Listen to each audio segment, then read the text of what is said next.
Mahal na mga kababayan at mga kaibigan na nakikinig sa aming munting sulok ng pagbubukas palad, isang sulok kung saan ang libu-libong damdamin ay ibinabahagi at pinagbubuhusan ng luha. Pinindot akong ang kuyang aking asawa ng malakas sa malamig na sulok ng dingding. Ang kanyang hininga na mabaw nga lak ay pumapalo sa aking mukha at halos ikawala ng lub. Ang kanyang magaspang na mga kamay ay humikpit sa aking mga balikat, masakit na parang mababali na ang aking mga buto. Huwag ka nang magkunwaring banal, Maria. Ikaw ay manugang, bahagi kang pamilyang ito. Si Daniel ay nasa malayo para sa trabaho, nag-isa ka rito sa bahay, ang paglilingkod sa kuyang iyong asawa ay tungkulin mo. Ang boses niya, itong lalaking nagngangalang Ramon ang taong tinatawag ko bilang kuya sa loob ng 3 taon ay ngayon ay kasuklam-suklam na parang isang demonyo. Sinubukan kong kumawala, ngunit ano ang magagawang ng isang mahinang babae laban sa isang malaki at matipunong lalaking lasing na lasing. Halos tumulo na ang aking magaluha ngunit kinagat ko ang aking labi. Hindi ko papayagan ang aking sarili na maging mahina sa harap ng demonyong ito. Bitawan mo ako, kuya. Kung hindi ka titigil, sisigaw ako para marinig ng buong kapitbahayan. Nangalit ang aking mangipin habang pilit na binibigkas ang bawat salita. Ngumisi siya, isang ngiting mabangis na nagpapakita ang kanyang mangiping dilaw sa tabako. Sumigaw ka nga, sino ang maniniwala sa iyo? Sasabihin ng nay ko na palaligaw ka at sinubukang akit ang panganay niyang anak. Ang asawa mong si Daniel na iyon, ang duwag na iyon maniniwala ba siya sa nanay niya o sa iyo? Sa oras na iyon, ikaw ang itataboy ng nakakahiyang paraan mula sa bahay na ito, hindi ako. Bawat salitang kanyang sinabi ay parang kutsilyo na tumatagos sa aking puso, sapagkat lahat na ito ay totoo. 3 taon kamumuhay bilang manugang sa bahay na ito, naranasan ko na ang lahat ng kapaitan at kahihiyan. Ako, isang babaeng provinsyal na may kolehiyo, dahil lamang sa ang aking pamilya ay hindi kapantay ng kanila sa katayuan, ako ay tinitingnan ni Aling Nena, ang aking biyenang babae na parang tinik sa kanyang mata. Hindi niya kailanman tinawag ako sa pangalan ko, palagi lang ay, yung babae, yung asawa ni Daniel. Lahat ng gawain sa bahay, mula sa paglilinis, pagluluto hanggang sa pahuhugas ng damit ng buong pamilyang 5 lahat ay aking ginagawa. Ang aking asawang si Daniel, noong una ay talagang minahal niya ako, nangako rin siya na poprotektahan at ingatan ako habang buhay. Ngunit mula nang lumipat kami sa bahay kasama ang kanyang nanay at kuya, unti-unting nagbago siya. Naging duwage siya, tahimik sa harap ng lahat ng kritisismo ng nanay niya at ng kawalang hiyaan ng kuya niya. Sa tuwing nasasaktan ako, yakapin lamang niya ako at bulong ng isang kataga lamang. Tiisin mo muna para manatiling mapayapa ang bahay. Natiisin ko nga. 3 taong nagtiis ako sa mga kainan na mag-isa akong kumakain pagkatapos matapos ang lahat. Naktiis sa mga mapait na panunuyang ng biyenan kapag aksidenteng nabasag ko ang isang plato.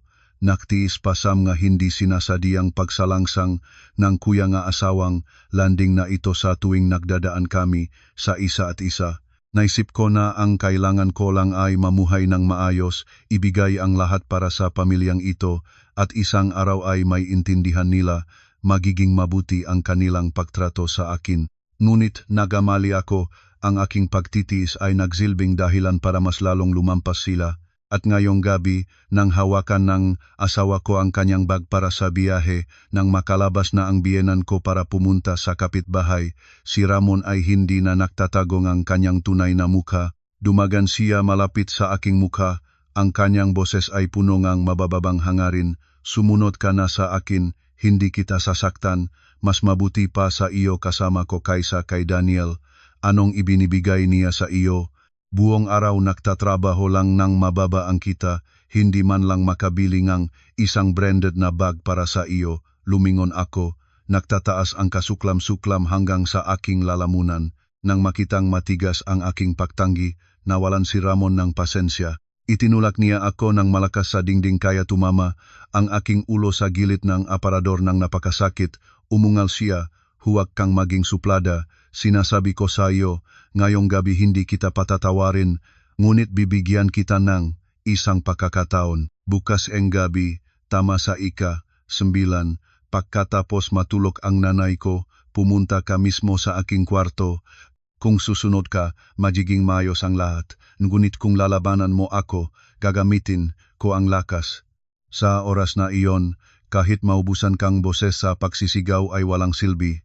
Pagkasabi noon, binitawan niya ako, nagsusumigaw na lumakad patungo sa kwarto niya at hindi nakalimutang magsabi ng isang panghuling salita. Tandaan mo, isang gabi lamang kapalit ng kapayapaan mo sa bahay na ito. Matalino ka, alam mo na ang dapat piliin. Nagsara ng malakas ang pintuan ng kanyang kwarto. Dumulog ako sa malamig na sahig. Ang dalawang kamay ay yakap sa nanginginig na katawan.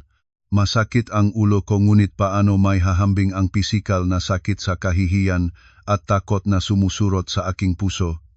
Anong gagawin ko ngayon? Tatakbo ba ako? Saan ako pupunta? Sa aking mga magulang sa probinsya. Ayoko na mag-alala ang aking matandang ama at ina sa kanilang anak na ito. Tatawagan ko ba ang asawa ko? Maniniwala ba siya sa akin o magsasabi lang na biro lang ang kuya niya? Napakaraming pagkakataon, ganap na nag-isa sa loob ng bahay na tinatawag nilang tirahan ng asawa. Matagal akong naupo roon sa kadiliman, dumaloy ang luha, ngunit sa gitna ng matinding kawalan ng pag-asa, isang nakakatuwang ideya ang biglang sumilip sa aking isipan. Sinabi niya, matalino ka, alam mong pumili. Tama, matalino ako, hindi ko pipiliin ang pagtakas at hindi ko rin pipiliin ang pagsuko, pipiliin ko ang ikatlong paraan. Gusto niya ng isang gabi. Sige, bibigyan ko siyang isang gabi.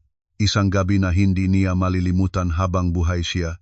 Sumabog ang galit at determinasyon sa aking mga mata, sinusunog ang kahinaan at takot. Alam ko na nakatayo ako sa harap ng isang pagpili na magbabago ng aking buhay magpakailanman. Isang laro ng palad na kung matatalo ako, ay mawawala ko ang lahat. Ngunit kung mananalo, may babalik ko ang aking sariling dangal. May sinuman ba riyan sa labas na nakaunawa sa sakit na ito? Kung naramdaman mo rin ang pagkawalan ng pag-asa tulad ko, huwag kalimutang isubscribe sa channel para samahan ninyo ako sa buong paglalakbay na ito para makita kung ano ang gagawin ng isang babaeng naipit sa dulo ng landas para iligtas ang kanyang sarili. Ang masakit na kirot sa tuktok na ulo ko ay patuloy pang nararamdaman, ngunit wala itong anumang katumbas kumpara sa kasuklam-suklam na gumigiray sa aking dibdib. Naupo akong nakatiklop sa sulok ng kwarto, ang matinding kadiliman ay bumabalabal sa aking maliit na katawan tulad ng isang dinakikitang bitag. Ang mabanta ni Ramon ay patuloy na umaalinggaw-ngaw sa aking matainga harapan at matyan cruel. Hindi ito ang unang beses na nakpakita siyang tunay niyang mukha, kundi ngayon ay pinunit na niya ang huling balot ng pagtatago. Ang alaala na 3 taong pagiging manugang ay parang palabas na pelikula na gumaganap ng dahan-dahan, muling pinipinta ang bawat piraso nga kahihiyan na natikman ko. Naalala ko ang unang maaraw nang dumating ako sa bahay ng asawa, nang bata pa akong bagong kasal, nagtitiwala pa na ang kailangan ko lang ay mamuhay ng tapat, ibigay ang lahat, at matanggap ng may pagmamahal. Ngunit nakamali ako kahit sa mga unang linggo pa lamang, si Ramon ay nagsimula ng kilos na kinilabutan ako. Kapag pinanonood ng buong pamilya ang telebisyon, sadya siyang upo malapit sa akin. Ang kanyang magaspang na braso ay hindi sinasadyang magiging malapit sa aking hita. Nagulat ako at lumayo, ngumiti lang siya ng walang kahihiyan. Ay manugang, bakit tensyonado, hindi kita kakainin. Ang biyanan ko na si Aling Nena ay nakaupo doon. Nakita niya ang lahat ngunit kumunot lang ng mata at ibinalik ang tingin sa telebisyon para bang walang nangyari. Ang asawa kong si Daniel ay mapang-alinlangang nagtanong sa akin, si Kuya Ramon, biro lang iyon, huwag kang mag-isip. Biro ba? May biro bang nakpapalaking ang balahibong isang babae? At saka sa mga pagkakataong nag-aalmusal ako sa kusina, biglang lilitaw si Ramon sa aking likod. Dususong sa aking tainga na bumubulong ng mga bastos na salita. Ang bait-bait ng manugang ko, kailangan mo bang tulong? Malakas ang makamay ko. Ang kanyang mainit na hininga na mabaho na tabako ay tumama sa aking lig. Nagpati mo sa akin, walang magagawa kundi lumayo agad. tibok ngang puso ko ay sumisigaw. Nagsalita na ako ng ilang ulit tungkol dito kay Daniel. Noong una ay sa luha kong ikinuwento ito, umasa siyang tatayo siya para protektahan ako, ngunit sumimangot lamang siya. Si Kuya Ramon ay malikot talaga ang ugali, malamang walang ibig sabihin, wag mo na lang itong pansinin. Maliit na bagay ito, huwag nang gawing gulo para masira ang pagkakaisa ng pamilya. Nang pangalawang beses na sinubukan ni Ramon na harangan ang aking daan sa hagdan, nagunwaring nadulas para mahiga sa akin, galit na nagsigaw ako. Nang gabing iyon, nagwala ako kay Daniel, ngunit sa halip na maalif, nakatanggap pa akong sawe. Ano ka ba? Kuya niya iyon, posible ba talagang gagawin niya iyon sa kanyang manugang? Sensitive ka lang kasi, baka naman dahil sa paraan ng iyong pananamit. Ang masalitang iyon ni Daniel ay parang kutsilyo na dumura sa aking puso. Hindi siya naniniwala sa akin.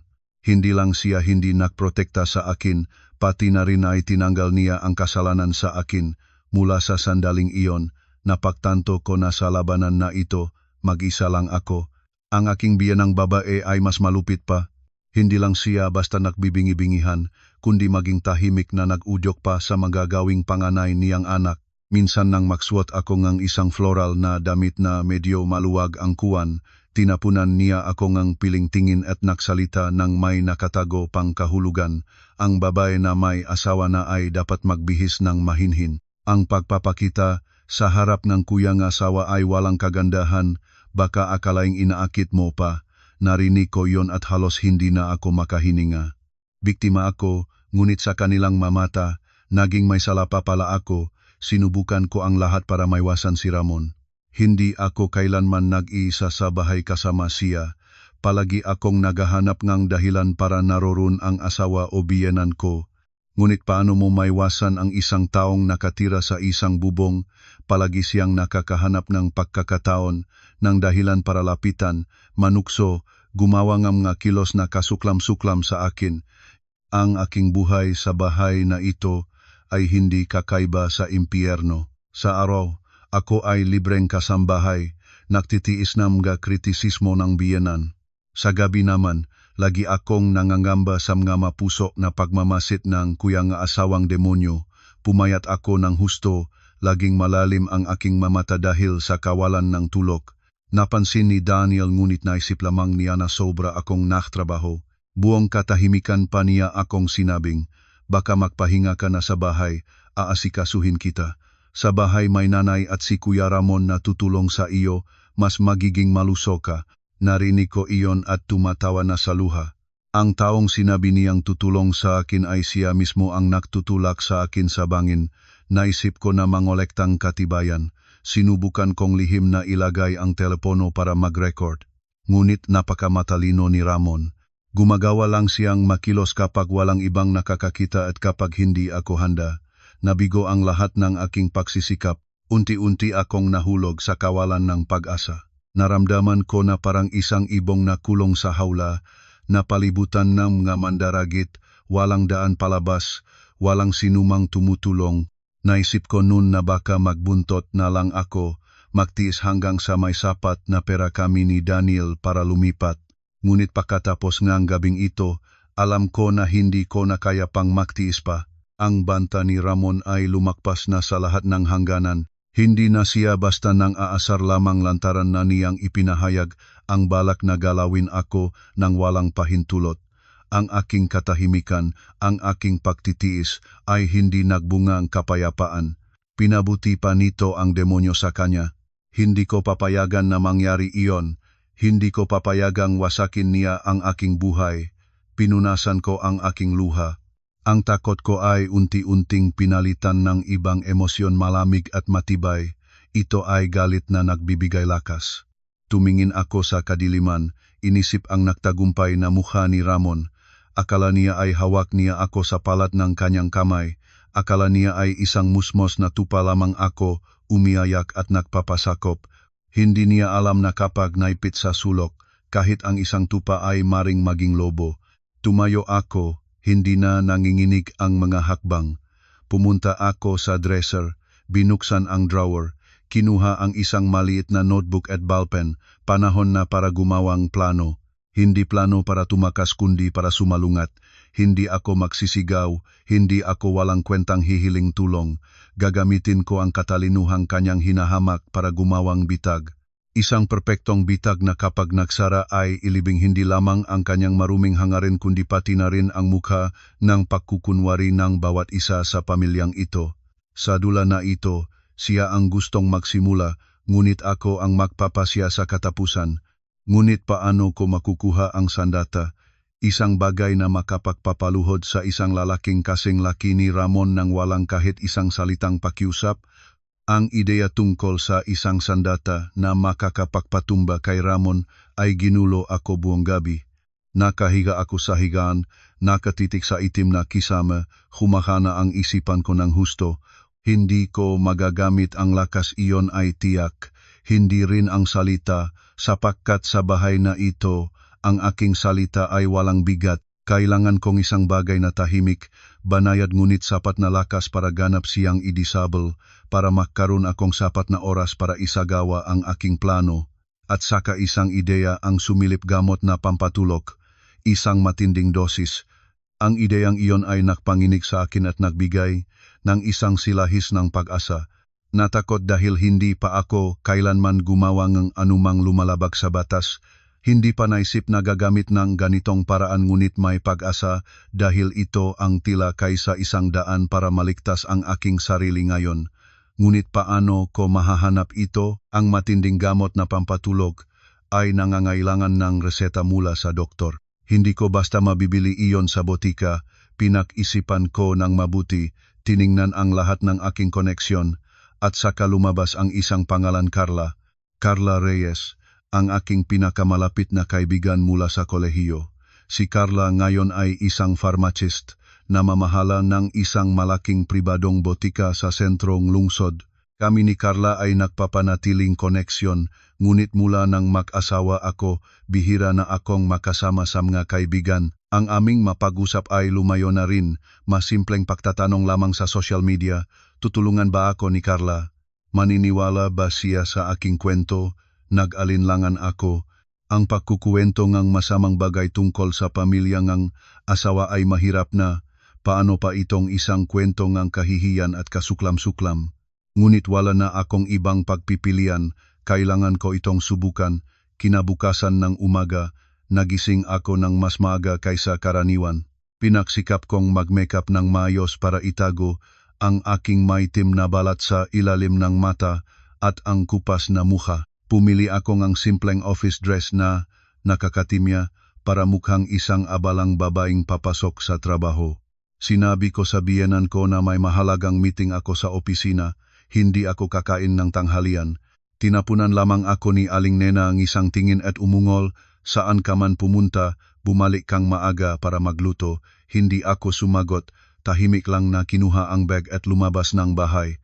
Hindi ako pumunta sa opisina kundi sumakayng jeepney patungo sa botika ni Carla. Nakatayo sa harap ng malinis na tindahang ito, tibok ng puso ko ay nagwawala. Huminga ako ng malalim para mapanatag ang sarili ko bago itulak ang pinto papasok. Si Carla ay nasa likod ng counter, abalang nagsasaayos ng mga kahon ng gamot. Nang makita niya ako, natulala siya ng ilang segundo bago sumigaw ng may kagalakan. Maria, Diyos ko, Maria Santos, ikaw ba iyan? Bakit ngayon lang dumating ang espesyal na bisita dito? Mabilis siyang tumakbo palabas para yakapin ako ng mahigpit. Ang mainit na yakap ng lumang kaibigan ay nagpainit ng aking ilong. Matagal na akong hindi nakaramdam ng ganoong init na katotohanan. Nakataong dumaan ako rito kaya tinukso akong bisitahin ka, pinilitan kong ngumiti. Hinila ni Carla ako sa isang sulok na may maliit na mesa at upuan para sa mga bisita. Umupo ka, mukhang maputla ka. May nangyayari ba? Nag-asawa ka na at hindi pa rin marunong na mag-ingat sa sarili. Ang pagmamalasakit ni Carla ay hindi ko na kaya pang pigilan. Nagsimulang lumuhog ang luha ko. Carla, tekanang makita ni Carla ang aking tindik. Hindi na siya nagtatanong. Tahimik lang siyang nagbigay sa akin ng maligamgam na tubig at matiyagang naghintay. Natapos ang kanyang pakikinig pagkatapos ng matagal, nagpasya akong hindi sabihin ang buong katotohanan. Natakot ako na masisinda si Charla at hindi makakatulong.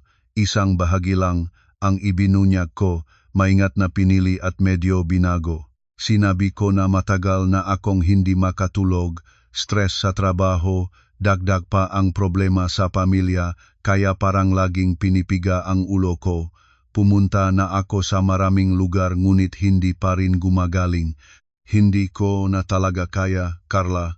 Buong gabi 1-2 oras lang ang tulog ko, parang laging nasa ulap. Gusto ko lang ang isang gabing matulog ng mahimbing, walang panaginip, para makabawi nga lakas. Ginampanan ko ng perpekto ang papel ng isang babaeng malapit ng bumagsak dahil sa kawalan ng tulog. Nang marinig ito ni Charla, na puno ng simpatiya ang kanyang mukha, hinawakan niya ang aking kamay. Diyos ko, kawawa ka naman. Bakit hindi mo sinabi sa akin ng mas maaga, mapanganib ang talamak na kawalan ng tulog? Ano ang sinabing ng doktor? Nagbigay lang ng ilang magaan na gamot para sa pagkabalisahan, ngunit hindi epektibo sa akin. Narinig ko na may isang uring gamot na pampatulog, medyo mas malakas, 1 tableta lang at makatulog ka ng mahimbing hanggang umaga. Kaya mo ba akong tulungan? Ilang tableta lang para gamitin sa talagang hindi ko na kaya. Tumingin sa kanya ng may pagmamakaawa, nag-alinlangan si Carla.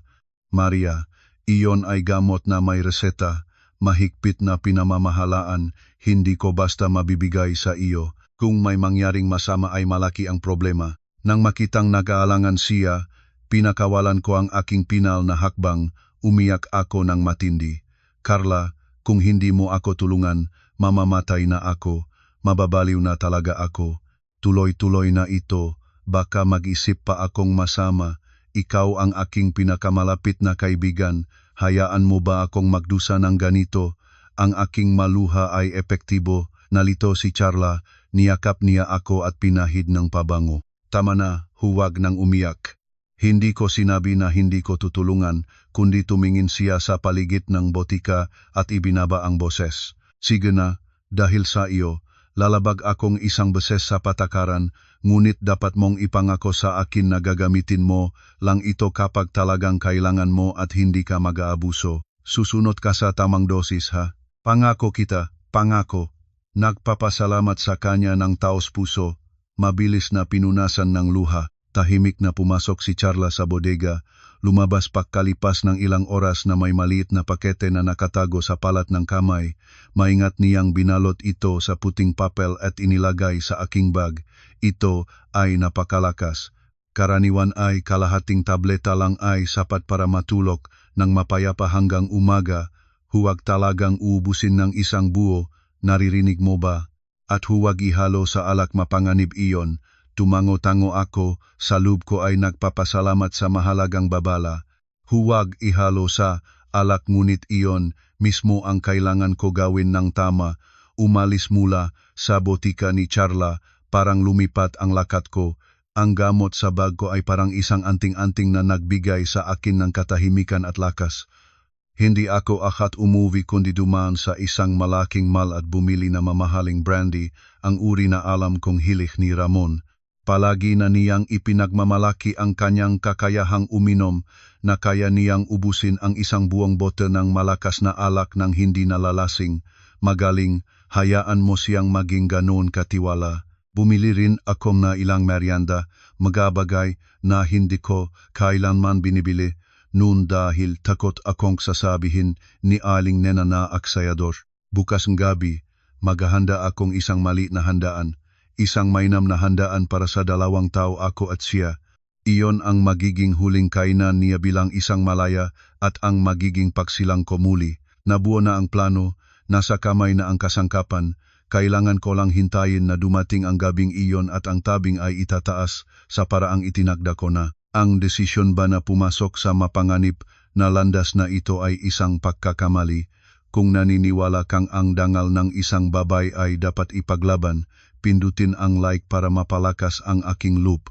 Ang gamot na pampatulog ay humihimlay sa ilalim ng aking bag, ngunit ang bigat nito ay tila sumusubok sa aking kaibuturan. Buong araw na iyon, naglakat-lakat ako sa mga kalye, hindi ko lakas ng loob na umuwi agad, takot akong harapin si Ramon, takot na makita niya sa aking mga mata ang aking plano, takot din akong harapin ang biyenan ko at ang duwaga kong asawa. Natatakot na ang isang sandaling kahinaan ay magpapalayo sa determinasyong pinahirapan kong itayo. Ngunit alam ko na ang pagtakas ay hindi ang sagot.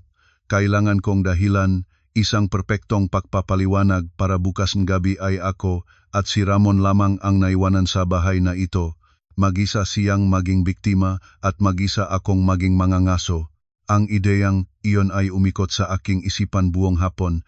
Kailangan kong dahilan na sapat para makumbinsi si Aling Nena, isang taong palaging punong duda at mapanuri na umalis ngang bahay. At ang dahilan ay kailangang maging maapurahan para si Daniel, ang aking asawa, ay personal siyang samahan ng walang pag-alangan. Naupo ako sa isang maliit na tindahan ng merienda sa tabi ng daan, tinitingnan ang mataong dumadaan, napakatayt na tumatakbo ang isipan ko, at sa katulad ng kidlat, naalala ko ang isang bagay. Ang lolang asawa ko, ang nanay ni Aling Nena, ay nakatira sa probinsya halos 200 kilometro mula sa lungsod na ito. Higit pa sa 80 na ang lola, hindi maganda ang kalusugan, madalas may karamdaman, heto na ito ang pinaka-perpektong dahilan. Nang gabing iyon, umuwi ako at pinagsikilin ang aking mga damdamin na maging kalmado tulad mga dati. Ang hapunan ay lumipas sa pamilyar na kabigatan ng hangin. Si Ramon ay paminsan-minsang titingin sa akin, isang tingin na punong lihim na kahulugan at pagnanasa na gusto ko sanang itapon ang aking plato sa kanyang mukha. Pinilitan kong lumuon ng tuyo na gunwaring hindi nakakakita. Pagkatapos kumain, habang naguhugas ng pinggan, nagunwari akong nakatanggap ng isang tawag sa telepono. Lumabas ako sa bakuran, nagsalita ng may tinig na gulat at nababahala, sapat na malakas para marinig ni Aling Nena at ni Daniel Salub. Alo, Tita Linda, si Maria ito. Anong sinabi ninyo? Ang lola, nahulog siya, malubaba, Diyos ko, paano na nangyari ito? Na kunwaring humanga ng kahanga-hanga, nanginginig ang boses na may halong iyak. Alam ko na si Aling Nena ay kahit gaano siya kaging malupit sa akin ay labis na nakmamahal sa kanyang matandang nanay, maririnig niya ito at hindi mapapanatili ang sarili. Katotohanan, nang pumasok ako sa bahay na may pamumula ang mga mata, si Aling Nena ay mabilis na nagtanong, may nangyayari ba? Ano ang nangyari sa lola? Nanay, si Tita Linda ay tumawag. Sinabi niya na nadulas ang lola sa banyo, ngayon ay mahiga, hindi makalakad. Sabi niya ay palagi na lang siyang umiyak at gustong makita kayo. Sinusubuan ko siya. Namutla si Aling Nena. Tiyak na dapat umuwi agad. Matanda na siya. Kung may mangyari pang masama ay magsisisisi ako habang buhay. Lumingon siya kay Daniel at inutusan, Daniel, bukas ay mag-absent kang isang araw. Maaga ay ihatid mo na ako sa probinsya. Kailangan umalis na ngayong gabi. Nag-alinlangan si Daniel. Nanay, kailangan ba talagang mabilis? Ha? Importante ba ang meeting mo bukas kaysa sa iyong lola? Sumigaw si Aling Nena. Kung hindi ka makahatid, magsasakay na lang akong bus. Sige na sige, ihahatid kita, alas 5 tayo bukas. Pumayak na si Daniel. Kalahati nga aking plano ay tagumpay. Ang biyenan ko ay aalis ngunit si Daniel hindi ko gusto na naroroon siya sa bahay bukas ng gabi. Kailangan ko siyang samahan ni Aling Nena.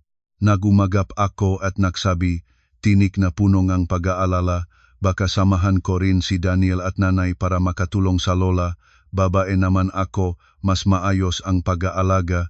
Agad na itinapon ng biyenan ko ang ideya. Para saan ka? Manatili ka rito, magluto ka at maglinis ng bahay. Ako at si Daniel ay sapat na, makaabot ka lang, mas magiging abala pa.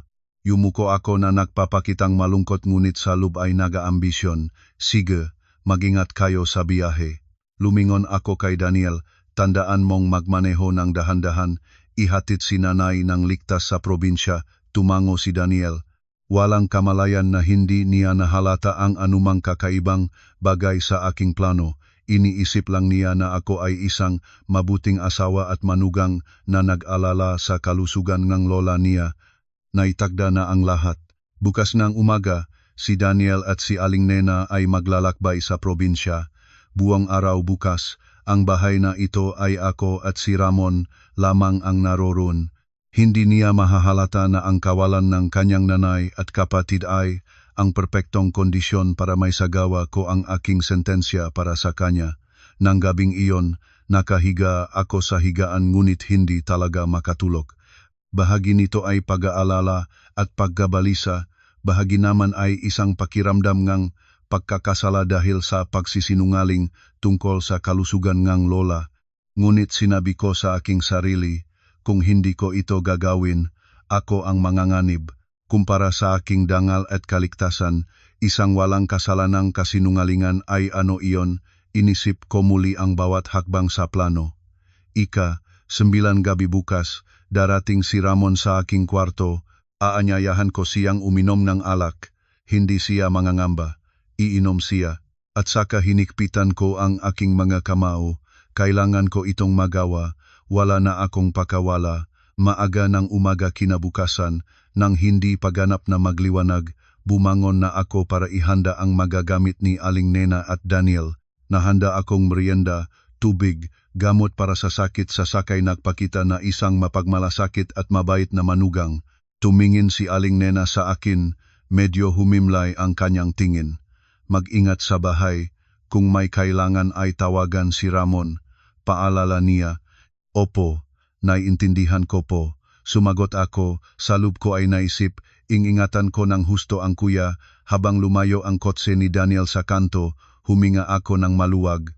Naging tahimik ng katakataka ang bahay. Si Ramon ay patuloy pa ring tulog sa kanyang kwarto. Ang langit sa labas ay unti-unting nagliliwanag, hudyat ng bagong araw. Ngunit alam ko na ito rin ang pinakamahaba at pinakanakakakilig na araw ng aking buhay. Nailinis na ang entablado. Umalis na ang mahindi pangunahing artista, naiwan lamang ang dalawang pangunahing artista at ang tabing ng dulang ito ay tiyak na ibababa sa paraang itinakda ko na. Buong araw na iyon, lumipas sa matinding tensyon. Ipinasok ko ang sarili ko sa kwarto, hindi ko lakas ng loob na lumabas, natakot akong harapin si Ramon kapag nagising siya. Hindi ko alam kung gaano katagal ang epektong gamot. Hindi ko alam kung paano siya tutugon. Bawat munting tunok sa labas ng koridor ay nagugulat sa akin. Narinig ko ang pagbubukas ng pintuan ng kwarto ng biyenan ko nga tanghali na. Si Ramon, nagising na siya. Narinig ko ang kanyang pag-ungol at pagsumpa. Maingat na lumakad patungo sa kanyang kwarto. Hindi siya kumatok sa aking pintuan, hindi rin siya nagwala. Ang kanyang katahimikan ay mas nakakatakot pa kaysa isang labasan ng galit. Marahil ay sobrang nahiya at nalito siya, hindi naiintindihan kung bakit siya nagising sa kwarto ng kanyang nanay. O baka naman sinusubukan niyang alalahanin kung ano ang nangyari kagabi. Naalala ba niya na uminom kami nga alak? Nagdududa ba siya sa akin? Hindi ko alam. Ang katahimikang ito ay lalong nakpabago nga aking pagkabahala. Buong hapon at gabi, hindi siya lumabas ng kwarto, hindi rin ako. Ang malawak na bahay ay lumubog sa isang patay na katahimikan. Hindi ako kumain o uminom. Naupo lamang sa kwarto, yakap ang mga tuhod, naghihintay. Naghihintay ng tunay na bagyo na dadating bukas ng umaga kapag bumalik ang biyenan ko at si Daniel. Nang gabing iyon ang pinakamahaba sa aking buhay. Hindi talaga ako makatulog. Naupo lamang sa tabing ng bintana, tinitingnan ang tahimik na gabi, nakikinig sa bawat tunog. Ang hangin na dumadaan sa puwang ng pinto, ang kalansingang ngasangang puno, lahat ay nagugulat sa akin. Naglakas tiwala na ako ng labis. Kung mabigo, wala na akong lugar sa bahay na ito. Ngunit kung magtagumpay, makukuha ko ang kalayaang matagal ko ng hinahangad. Habang pagsikat ng araw, nang ang unang sinag ay nagsimulang sumilap sa kurtina, narinig ko ang pamilyar na tunog ng sasakyan na huminto sa harap ng gate. Nakauwi na sila tibok na puso ko ay halos lumusot sa dibdib. Mabilis akong umakyat sa higaan, tinaklupan ang ulong kumot na kunwaring mahimbing na tulog. Narinig ko ang katsa-katsang susi, ang pagbubukas ng pinto, ang kalabit ng bag na kinalatkat papasok ng bahay. Maria, asawa, dumating na ako, tunog ng boses ni Daniel, pagod ngunit masaya, hindi ako sumagot. Siguradong pagod ang batang ito, natulog na ng mahimbing. Narinig ko ang boses ni Aling Nena na medyo nagrereklamo, Jesus, mag-ingat mo ng gamit. Patuloy siyang nagsalita habang lumalakad patungo sa kanyang kwarto, naghintay ako ng walang hininga. Ito na. Ang sandaling pa siya ay malapit na narinig ko ang mayapa ni Aling Nena na patungo sa kanyang kwarto, binuksan ang pintuan at saka ay. Isang nakakilig na hiyaw ang pumutol sa katahimikan ng umaga. Ang sigaw ni Aling Nena ay punong takot, pagkasuklam at pagtataka. Agad na sumunod ang tunog ng mabagay na nahulog at nabasag. Nanay, anong nangyari sa inyo? Nagmadaling sumigaw si Daniel, mabilis ang kanyang mayapa na tumatakbo patungo sa kwarto ng nanay niya. Alam ko na kailangan ko na lumabas ngayon. Biglang bumangon, sinabok ng konti ang aking buhok, nagsuot ng mabilis ng bata at tumakbo palabas ng kwarto, mukha na nagpapakitang gulat at naguguluhan. May nangyayari po ba? Nagtatambal ang boses ko. Nang tumakbo ako sa pintuan ng kwarto ni Aling Nena, nakita ko si Daniel na nakatayo nang nakatigil doon, namumuti ang mukha. Sa loob, si Aling Nena ay naupo sa sahig, isang kamay na nakaturo sa kama, isang kamay na nakadiit sa dibdib, hihingahing hinahanap. Sa kama ni Aling Nena, ang polo shirt at shorts ni Ramon ay nakalagay pa rin doon, kahiyahiyang pinabayaan. Patuloy na amoy brande sa kwarto. Anong ibig sabihin nito? Lumingon si Daniel sa akin, nanginginig ang boses, punong pagkalito at pag-aalinlangan. Hindi ako sumagot, iniukol ko lang ang kamay sa bibig, binuksan ng malawak ang mga mata at nagsimulang umiyak ng uopon. Ginampanan ko ng perpekto ang papel ng isang asawang nagugulat at nasugatan. Ako, hindi ko alam. Kagabi ay napagod na ako kaya natulog ng maaga, hindi ko narinig ang anumang bagay. Tiyak sa sandaling iyon, ang pintuan din kwarto ni Ramon ay bumukas, lumabas siya, mukhang mapagtatanong din. Tila ang hiyaw kanyang nanay ang nakpagising sa kanya. Ano ang nangyayari? Ganito kaaga ang ingay. Tanong niya, tunog na inaantok pa. Ngunit nang makita ang eksena sa kwartong nanay niya, nang makita ang kanyang madamit sa kama, namutla rin ang kanyang mukha. Damit ko bakit nandito? Nagtatambal, napatayo ng bilis si Aling Nena, nagmadaling lapitan si Ramon, nga sampal at suntok ay nabuhos sa kanya ng walang pigil. Hayop ka, ano ang ginawa mo sa kwarto ko? Anong ginawa mo kay Maria? Sigaw niya, ang iyak ay halong galit at kahihiyan.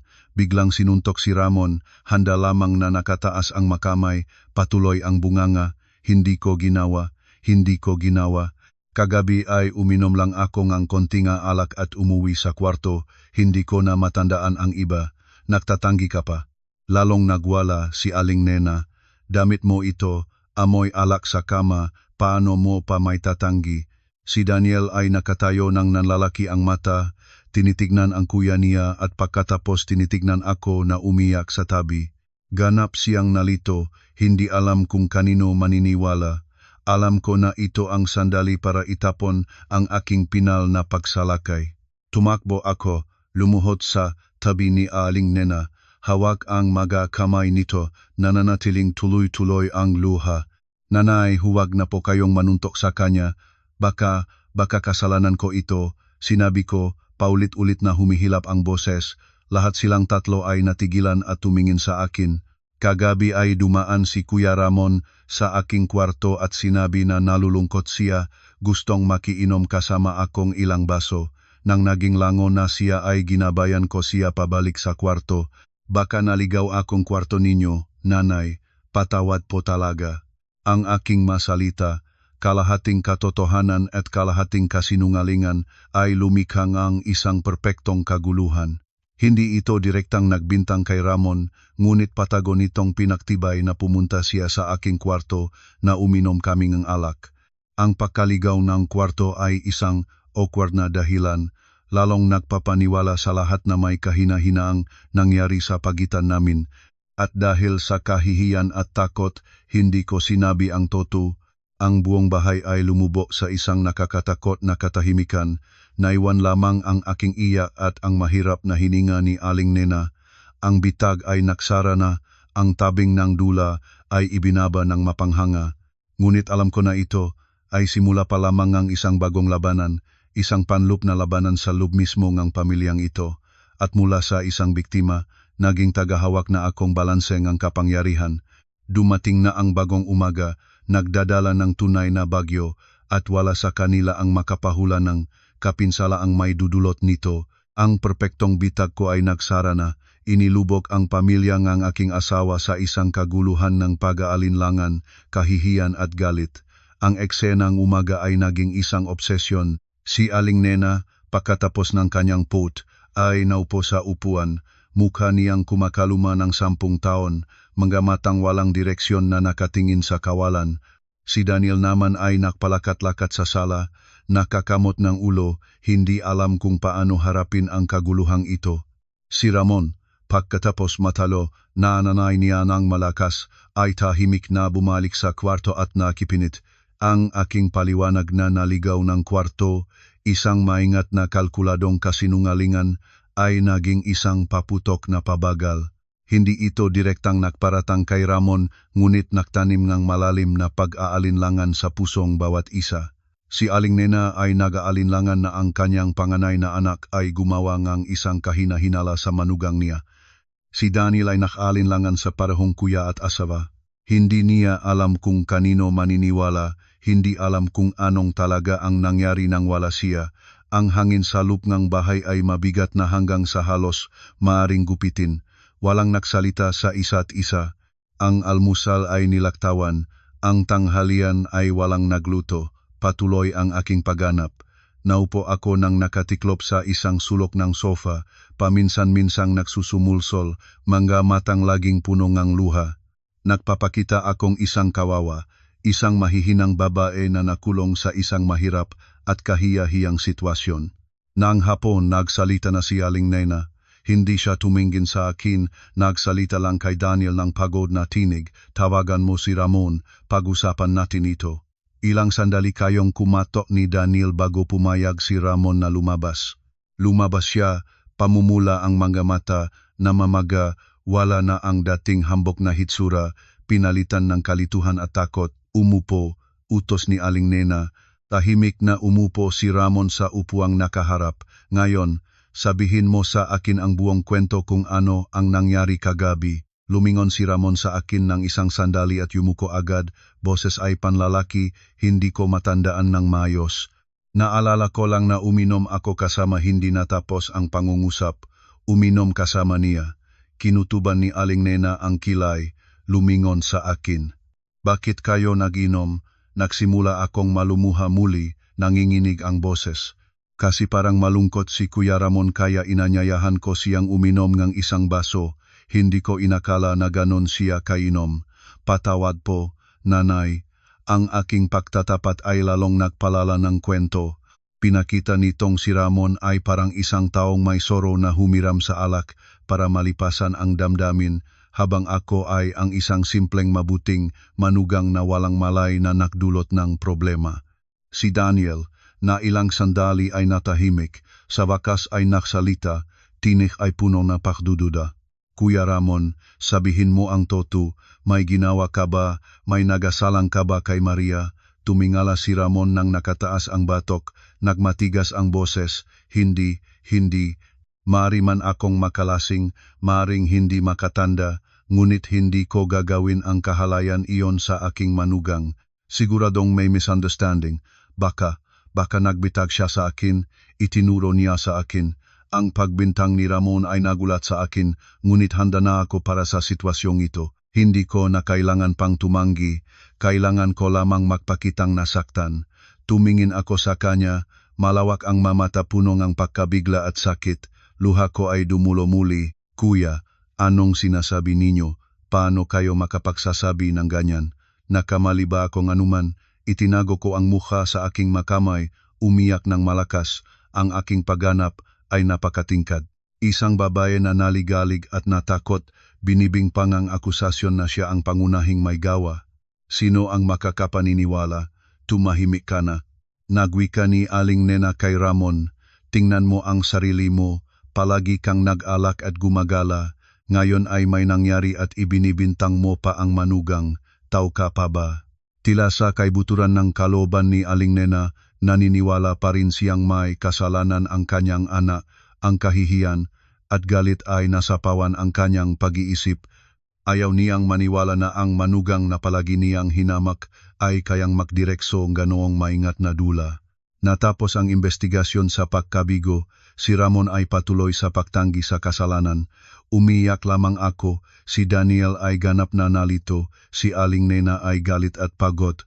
Ang aming tahanan, dati ay lugar ang isang panig na pangapi, ay naging isang panloob na battlefield na. Ang pag-aalinlangan ay nagsabok sa lahat ng dako, ganap na winasa ang marupok na pagtitiwala sa kanilang mga puso. Sa mga sumunod na araw, ang hangin sa bahay ay hindi kakaiba sa isang libingan. Lahat ay iniwasan ang isa at isa, walang nag-usap sa mesa sa kainan. Si Ramon at ako ay halos hindi nasabay na nagpapakita sa sala. Si Daniel ay lalong naging tahimik. Sinubukan niyang kausapin ako, sinubukang ayusin, ngunit sa pagitan namin ay isang napakalaking tiyak na putol na. Hindi niya mabibigyan akong malinaw na sagot kung kanino siya naniniwala at wala na rin akong balak pang makinig pa ngang anumang paliwanag. Alam ko na ang aking plano ay nagtagumpay, nawasak ko ang balanse ng kapangyarihan sa pamilyang ito. Ngunit alam ko rin na ito ay simula pa lamang. Kapag isang bitak ay lumabas na, lalong lalaki ito, kailangan ko lamang maghintaying pagkakataon para magdagdag kaunting lason sa bitak na iyon para hindi na ito may tahi pa kailanman. At ang pagkakataon ay dumating nang hindi inaasahan. Isang hapon, habang nililinis ang lumang bodega na punong nga kagamitan ngang lahat, ang aking kamay ay aksidenteng natamaan ngang isang kalawanging kahon ngang bakal na nakatago sa ilalim ngang isang bunton ngang lumang diaryo. Dahil sa pag-usisa, binuksan ko ang kahon. Sa loob ay hindi nga walang kwentang bagay, isang tumpok ngang sulat kamay na nanilaw na, ilang itim at puting lumang larawan, at isang gusamit na sertipiko ngang kapanganakan. Kinuha ko ang sertipiko ngang kapanganakan at binasa, at saka halos mapalundag ang buong katawan ko. Ang pangalan sa papel na iyon, ang mismong petsa ngang kapanganakan, hindi ito na ayon sa alam ko. Isang lihim na mapanginig, isang lihim na iningatan ni Aling Nena sa loob ng napakaraming taon, ay aksidente na lang na nahulog sa aking makamay. Ang kalawanging kahon ng bakal ay nakahiga sa malikabok na sahig ng bodega, ngunit ang malaman nito ay parang isang oras-oras na bomba na ibinigay sa aking makamay. Naupo ako sa sahig, maingat na binuksan ang bawat liham, pinagmasdan ang bawat larawan. Habang pinapanood, lalong naramdaman ko ang malamig na takot na dumaan sa aking gulugod. Ang sertipiko ng kapanganakan na una kong nakita ay hindi para kay Daniel, ang aking asawa. Ito ay nagtataglayng pangalang Ramon Hernandez, ngunit ang petsang kapanganakan ay 2 taon na mas maaga kaysa sa totoong edad na sinasabi niya sa lahat. At ang pinakamahalagang bagay sa kahon para sa pangalan ngang ama ay hindi ang pangalan ngang biyenan ko, kundi isang ganap na hindi pamilyar na pangalan, Miguel Aguilar. Nangatok ang katawan ko. Si Ramon ay hindi anak ng aking biyenang lalaki. Hindi siya tunay na kapatid ni Daniel. Ipinaliwanag nito ang napakaraming bagay. Ipinaliwanag kung bakit ang hitsura ni Ramon at ni Daniel ay kasing layo ng langit at lupa. Si Daniel ay katulad ng ama niya, payat at mahusay. Si Ramon naman ay matangkad, malakas, walang kahit isang katangiang katulad ng mga tao sa pamilyang ito. Ipinaliwanag din ang kakaibang ugali ni Aling Nena kay Ramon. Labis siyang sinisira, sinasagot ang lahat ng kahilingan, ngunit minsan tinitingnan si Ramon ng isang kakaibang tingin, isang tingin na puno ng komplikadong emosyon, halo nga pagmamahal at may kaunting galit at komplikasyong nakatago. Binasa ko ang mga sulat. Mga sulat pag-ibig na maingat na isinulat ng isang lalaki na nangangalang Miguel para kay Aling Nena. Ang laman nito ay puno nga salitang pagmamahal at pag-aaral, mapangako nga masayang kinabukasan. Ngunit habang lumalapit sa katapusan, ang estiloeng pagsulat ay lalong nagiging desperado. Tila ang lalaking iyon ay nakatakpo ang oposisyon mula sa kanyang pamilya o may isang pangyayari. Ang huling sulat, ang pagsulat ay pabago-bago at nabasa sa luha. Nena, pasensya na, hindi ko maaring labanan ang aking pamilya. Pinag-isipan nila akong ipakasal sa ibang babae. Ang aming anak, pasensya na, hindi ko kayang responsibilin ito. Kalimutan mo na ako at humanap ng mas mabuting lalaki. Inilapag ko ang sulat, lahat ng bagay ay nagiging maliwanag. Si Ramon ay resulta ng isang ipinagbabawal na pag-ibig. Si Aling Nena ay nagkaanak kasama ang ibang lalaki bago siya ipakasal sa biyenang lalaki ko. At malamang ay alam ng biyenang lalaki ko ang sitwasyong ito, tinanggap niyang palakin si Ramon bilang sarili niyang anak para mapanatili ang karangalan ni Aling Nena at ng pamilya. Ito ay isang napakalaking lihim, isang lihim na maaring ganap na wasakin ang pundasyon na pamilyang ito. Kung ito ay may lantad, si Ramon ay hindi na magiging pinakaminamahal na panganay na anak. Siya ay magiging isang anak na walang ama sa papel, isang kahihiyan ni Aling Nena. At si Aling Nena, ang babaeng palaging nagbibigayng aral tungkol sa moralidad at sa dignidad ng pamilya, paano kaya siya kapag ang kanyang nakatagong kasaysayan ay mabunyag. Nanginginig, inilagay ko muli ang lahat sa kalawanging kahon. Hindi ko alam kung ano ang gagawin ko sa lihim na ito. Isang bahagi ko ay gustong ilantad ito agad. Gusto kong makita ang pagbubagsak ni Aling Nena, ni Ramon, ng mga taong nagtapon sa akin sa impyerno. Gusto ko silang magbayad para sa lahat ng nagawa nila. Ngunit ang isa pang bahagi ay nag-aatubili. Ang lihim na ito ay hindi lang naangkop sa kanila kundi pati na rin kay Daniel at sa biyenang lalaki ko. Sila ay walang sala sa bagay na ito. Kung ilalantad ko ito, sila rin ay maapektuhan. Ang pamilya ay talagang masisira. Naupo ako sa maliwanag dilim na bodega, nagdikit-dikit ang loob ko. Gagamitin ko ba ang bomba na ito? At kung gagamitin, kailan ko itatapon? Pagkatapos ng matagal na pag-iisip, nagpasya akong hindi magmamadali. Ang lihim na ito ang aking pinakamalakas na trump card. Hindi ko ito sasaksakin para lamang masiyahan ang aking sandaling galit. Itatago ko ito, hihintayin ang pinakaangkop na sandali, isang sandali kung saan maari itong magbunga ngang pinakamalakas na epekto. Maingat na inilagay ko ang kalawanging kahon sa isang mas lihim na lugar na ako lamang ang nakakaalam. Pagkatapos ay bumalik ako sa aking papel. Sa mga sumunod na araw, ang hangin sa bahay ay patuloy na napakatense. Ang malamig na giyera sa pagitan ko, si Ramon at si Aling Nena ay nagpatuloy.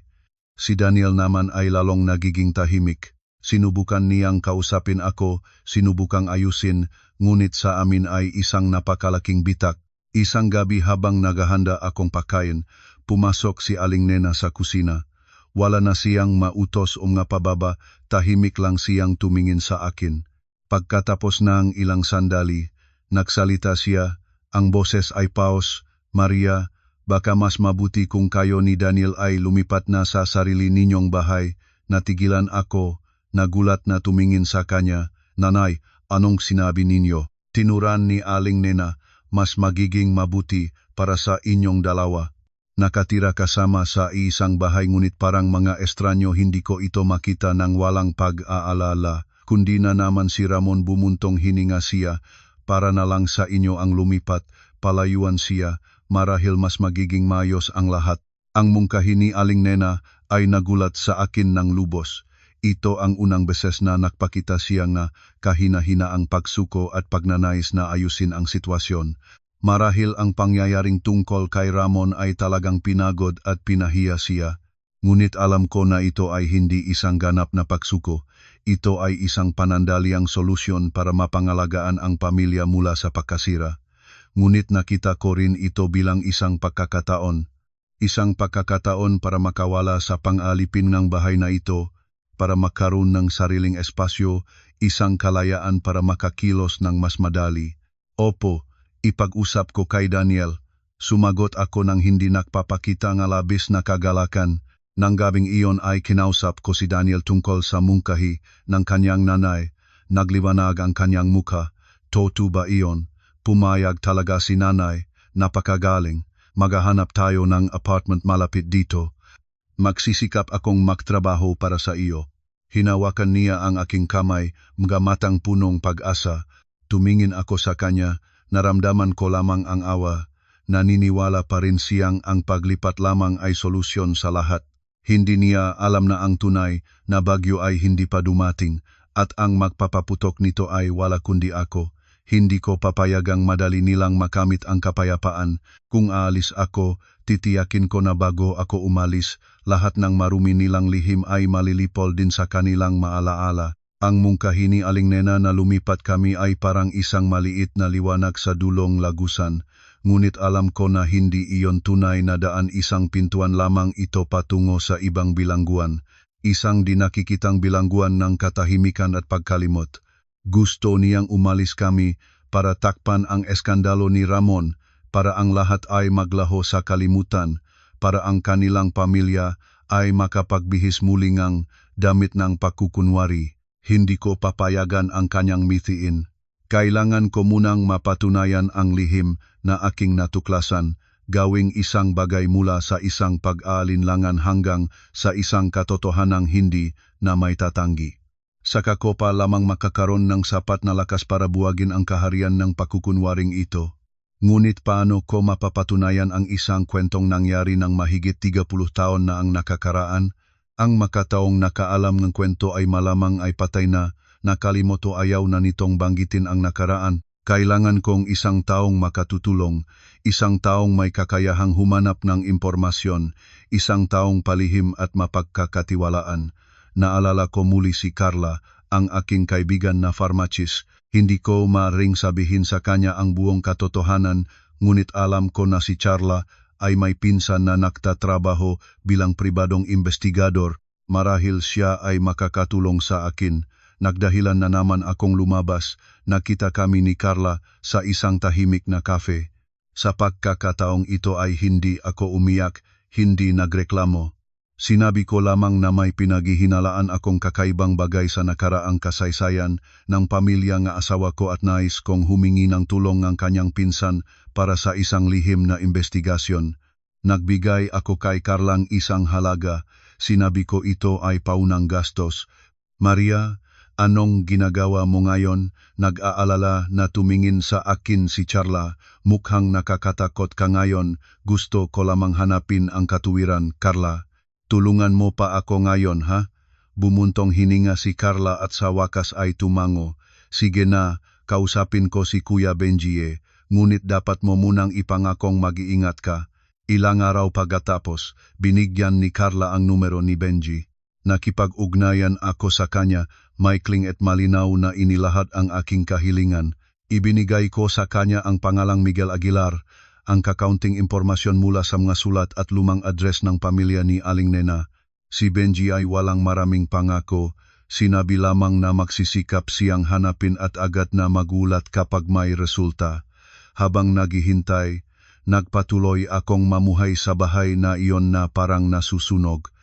Nagsimula na kaming maganap ng mapaupahang apartment ni Daniel. Masigasig si Daniel. Palagi siyang nagpapadala sa akin ng malitrato ng ma-apartment, nagtatanong ng aking pananaw. Talagang naniniwala siyang ito ay isang bagong simula para sa aming kasal. Nagtatambal-tango na lang ako, sa loob ay puno ng pait. Hindi niya alam na habang tumatakbo ang mga araw, lalong lumayo siya sa akin. Ang katahimikan ni Ramon pagkatapos ng pangyayari ay nagbibigay sa akin ng pagkabahala. Hindi na siya gumagala at naginom tulad na dati. Naging mapungay siya, bihira sa salita, buong araw nakakulong sa kwarto. Paminsan-minsang nakikita ko ang kanyang tingin sa akin, isang tingin na halong galit at takot. Nagagalit siya sa akin dahil pinagawa siyang mahiya, at natatakot siya sa akin dahil hindi niya alam kung anong iba pang lihim ang hawak ko. Ang relasyon ni Aling Nena at ni Ramon ay naging mapanganib din. Paminsan-minsang maririnig ko silang nag-awawe sa kwarto. Nagrereklamo si Aling Nena, nagwawala si Ramon.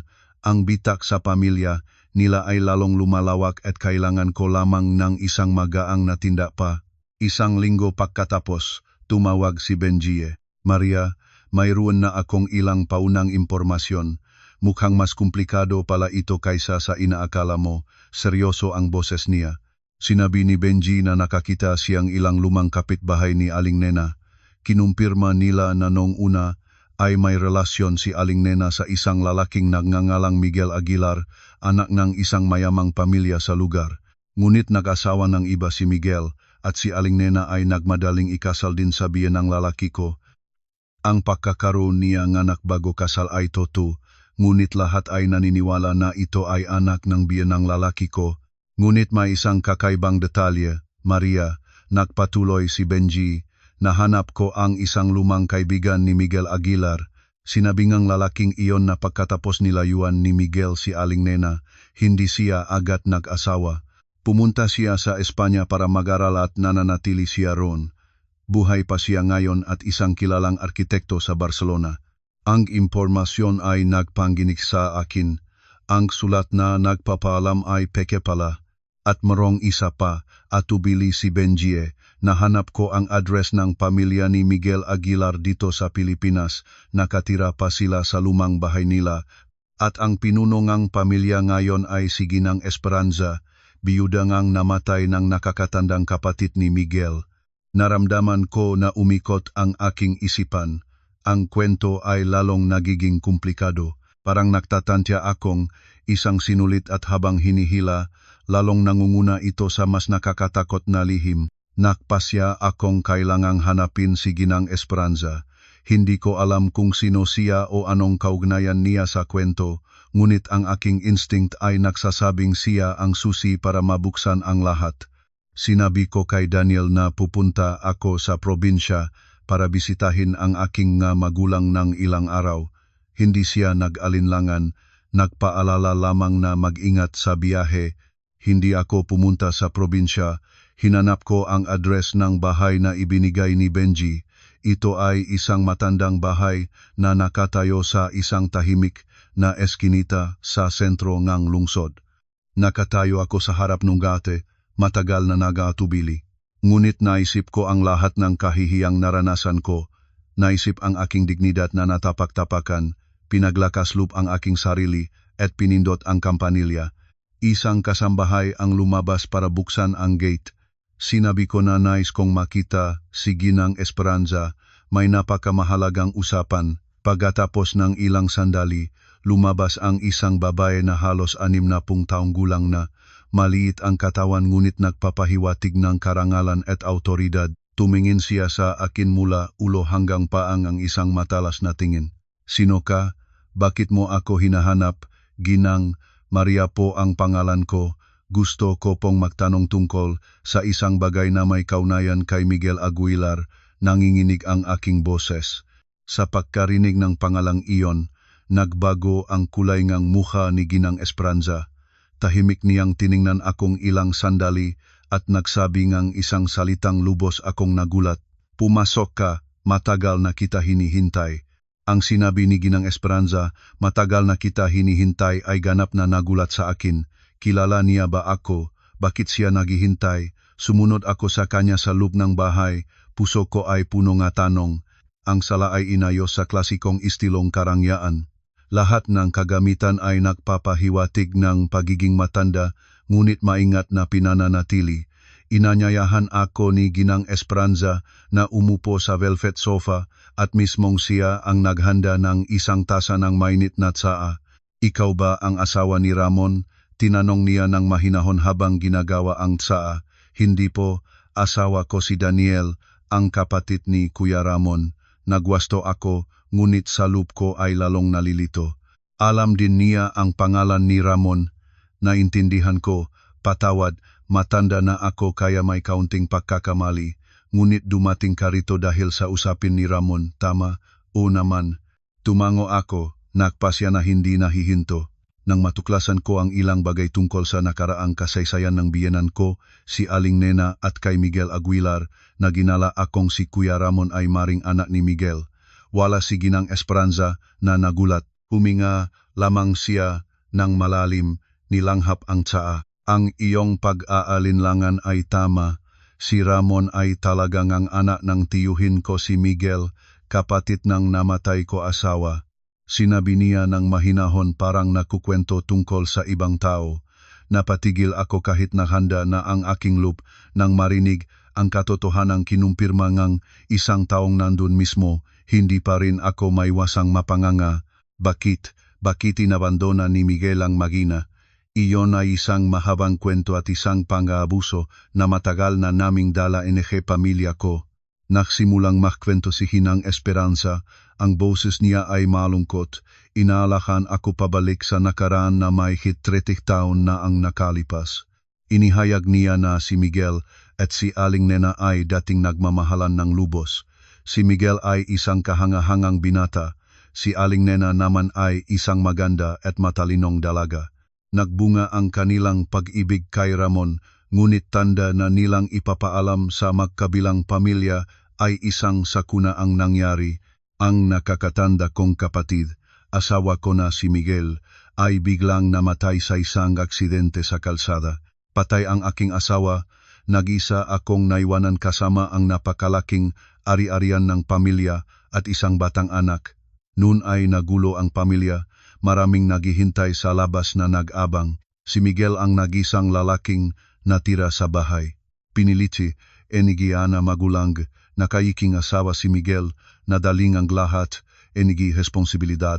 Inutusan nila siyang pumunta sa Espanya para pangalagaan ang negosyo ng pamilya doon. At ayaw din nilang tanggapin si Aling Nena na isang babaeng hindi kapantay kanilang pamilya sa katayuan.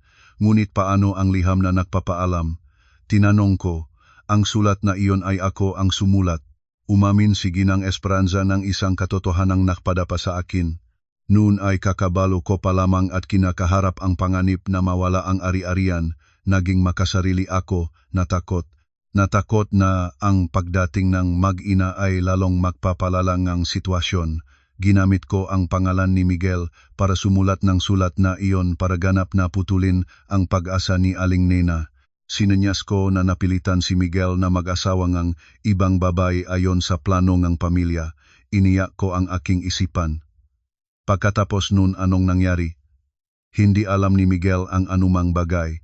Inisip niya lamang na galit si Aling Nena kaya tinanggal ang koneksyon. Patuloy siyang nagpadala ng mga sulat, ngunit itinago ko ang lahat. Ilang taon pagkatapos, nang nagstabilize na ang trabaho sa Espanya, bumalik si Miguel para hanapin si Aling Nena at nalaman na niya na nag-asawa na ito at si Ramon ay naging anak ng ibang tao. Lubos siyang nasaktan ngunit para hindi sirain ang bagong pamilya ni Aling Nena, pinili niyang manatiling tahimik, umalis at hindi na bumalik sa Pilipinas.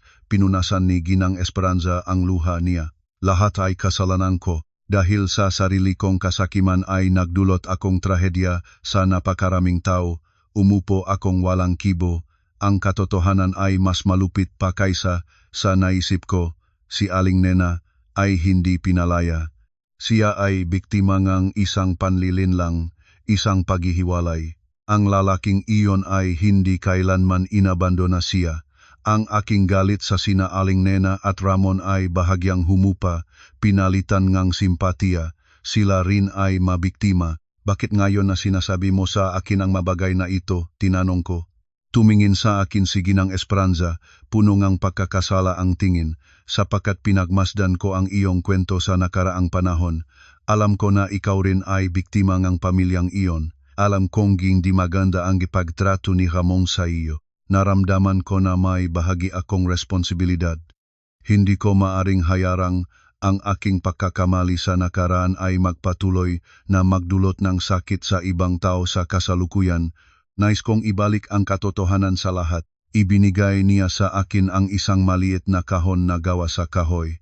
Dito ay lahat ng sulat na ipinadala ni Miguel para kay Aling Nena.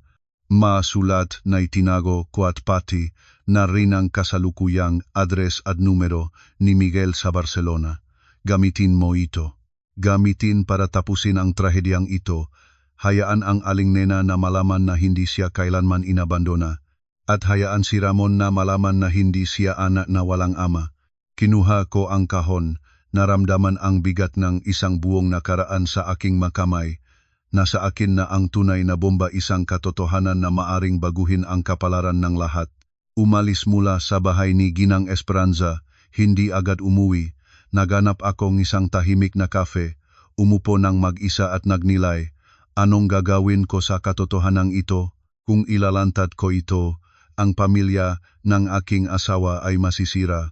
Ngunit kung manahimik ako, ang pang-abuso ni Aling Nena at ni Miguel ay magtatago habang panahon.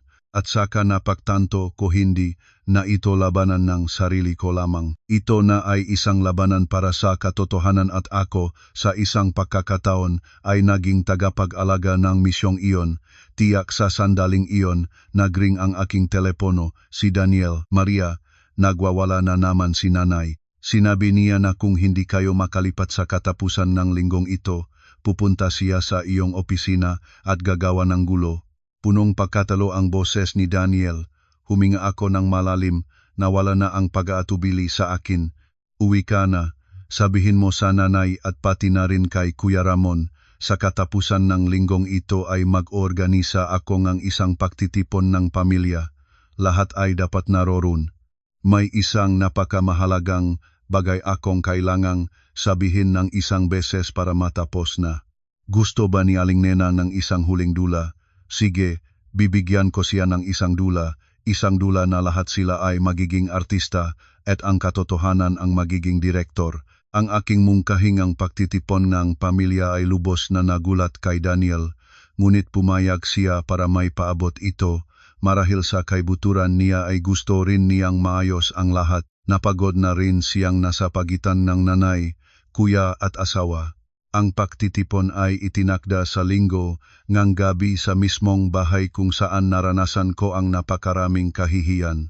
Gusto ni Aling Nena nais niyang gawin ito sa kanyang lupa, kung saan kaya niyang magpakita ng kapangyarihan, kung saan maari niyang gamitin ang presyon ng pamilya para piliing yumukod ako. Inisip niya na ito ang huling pagatol, kung saan ako ay hahatulan at ititapon sa bahay ng nakakahiyang paraan. Hindi niya alam na pumunta ako ron hindi bilang isang akusado, kundi bilang isang tagausig. Linggo ngang gabi, dumating ako ng tama ang oras, wala akong pang isang tao. Kasama ko si Carla, ang aking kaibigan. Kailangan kong isang taong panlabas na nandun bilang saksi para hindi sila makabaliktad o gagamit ng lakas laban sa akin. Ang pagdating ni Carla ay nagdulot ng kaunting pagkabigla at disgusto sa pamilya, ang asawa ko, ngunit wala silang masabi. Puno ngang tao ang sala. Hindi lamang pamilya ko, nag-imbita pa si Aling Nena ngang ilang tiyo at tiya na may tinik sa pamilya para dumalo. Nakaupo sila, seryoso ang mukha, handang humatol. Hindi lam ito isang pagtitipon ng pamilya, ito ay isang pagdinig na binalangkas ni Aling Nena. Ang hangin sa kwarto ay mabigat tulad ng isang pagdinig sa korte. Umupo si Aling Nena sa pinuno ng mesa, nagpahinga at nagsimula ng kanyang talumpati. Nagkukwento siya kung paano niya ako tinanggap, kung paano mabuti ang kanyang pagtrato sa akin. Pagkatapos ay sinubukan niyang dalhin ang usapan sa aking mga kasalanan, ngunit hindi siya maalam, hindi siya nagpapasalamat. Nagdulot siyang napakalaking kahihiyan, nagpabagabag sa kapatiran. Ang isang manugang na gaya nito, hindi na maring pigilan ng pamilyang ito. Ngayon ay inanyayahan ko ang mamatanda sa pamilya para maging saksi. Ipinasya ko na si Maria mula ngayon ay hindi na magiging manugang ng pamilyang Hernandez. Kailangang lumipat siya sa labas ng bahay na ito agad. Nagsalita siya ng may buong autoridad, parang nagbibigay ng utos. Lahat ng tingin ay napatingin sa akin, naghihintay ng aking reaksyon. May nagtatawang galak, may nagahandang maawa, may nagtataka. Hindi ako nagpakitang natatakot o umiyak. Tahimik lang akong nakinig hanggang sa matapos ang kanyang pagsasalita. Pagkatapos ay dahan-dahang tumayo ako. Ama, nanay, mga tito, mga tita, pahintulutan po ninyo akong magsalita ng kaunti. Mahinahon at malinaw ang aking boses. Bago kayo humatol sa akin, sa palagay ko ay dapat kayong marinig ang isang kwento. Isang kwento tungkol mismo sa pamilyang ito, isang kwento na iniingatan ng mahigit 30 taon na. Kumubot ang no ni Aling Nena, may kaunting pagkabahala. Anong gagawin mo ngayon? Wala akong gagawin. Gusto ko lamang ikwento ang katotohanan. Tumingin ako ng tapat sa kanyang mamata.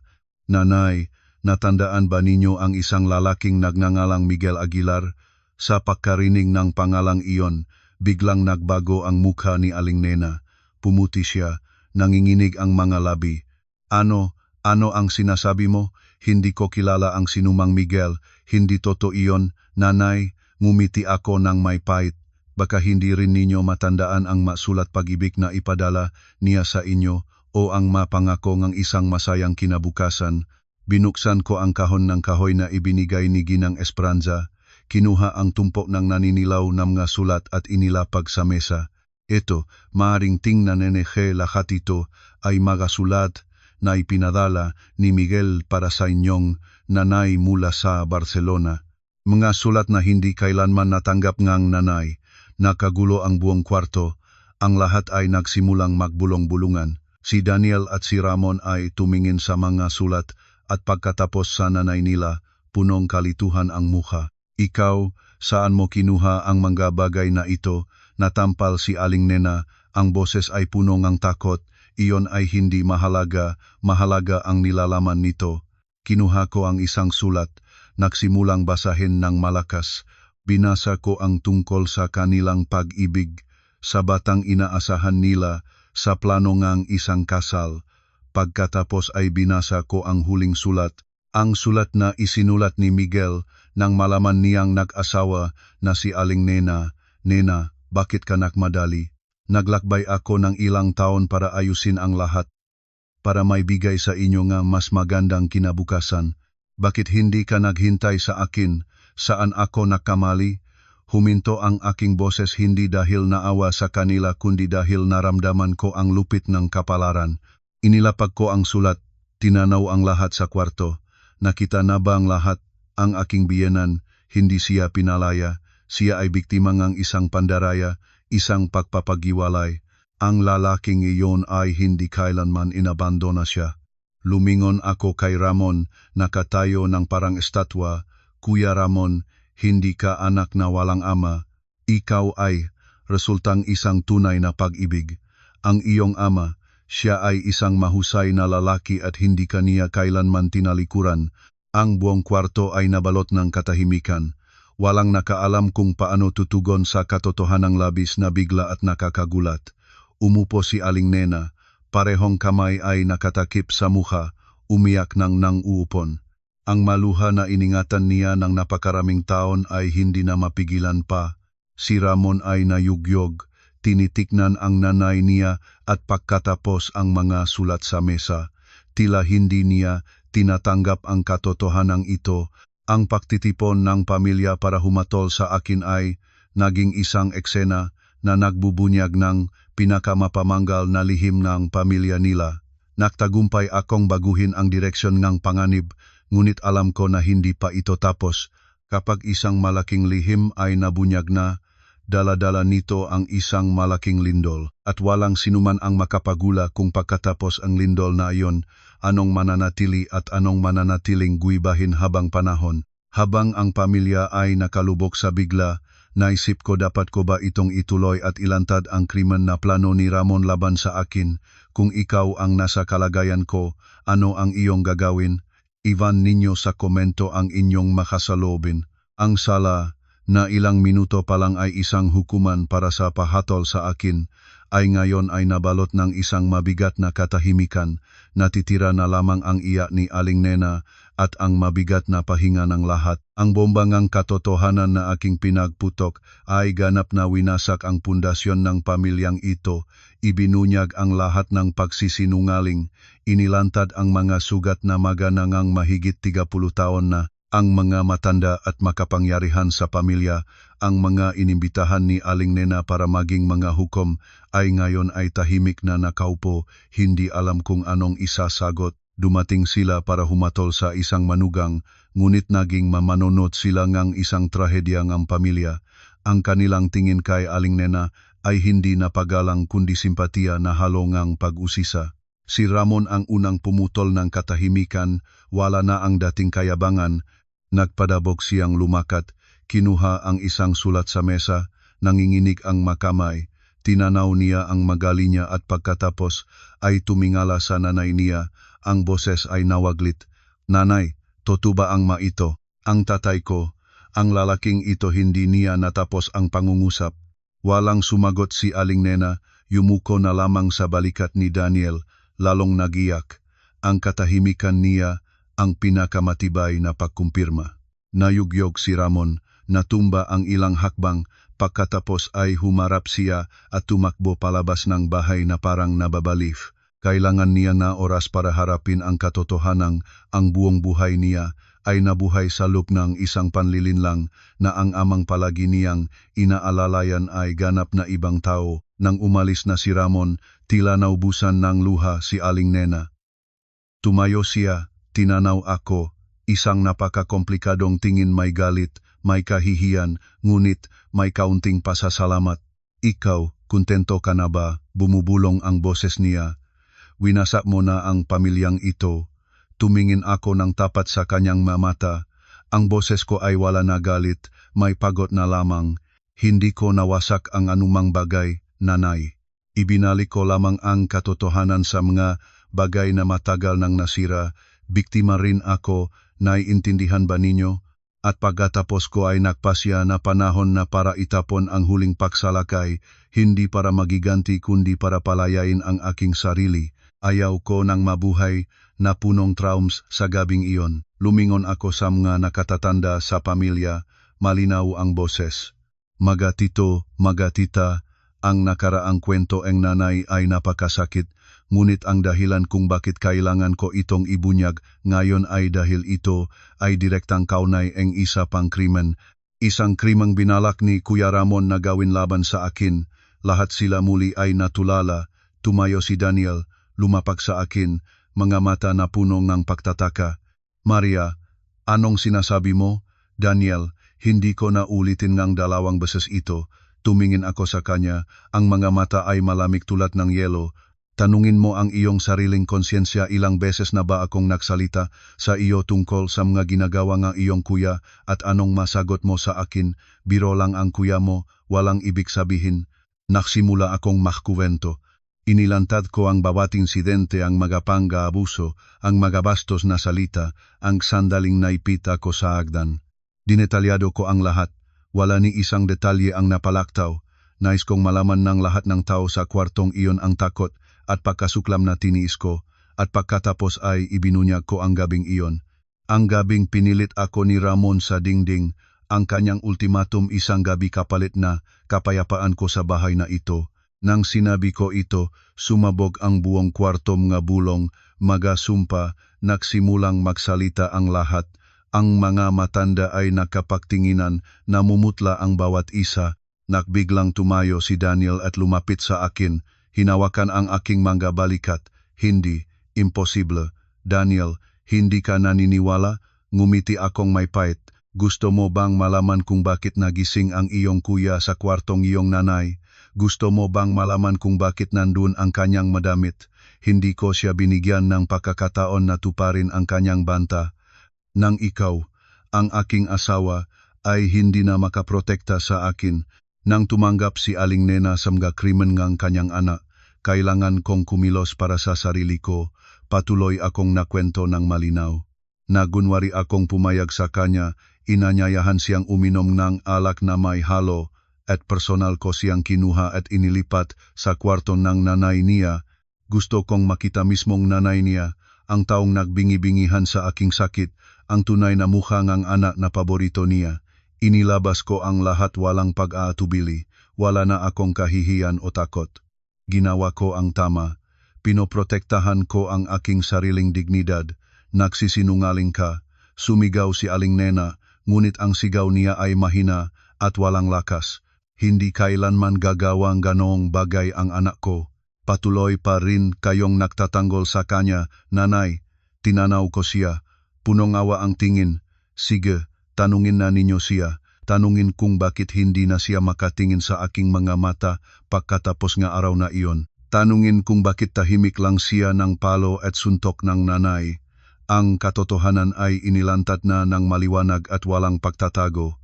2 bomba ang sumabog ng sabay, ganap na winasak ang lahat.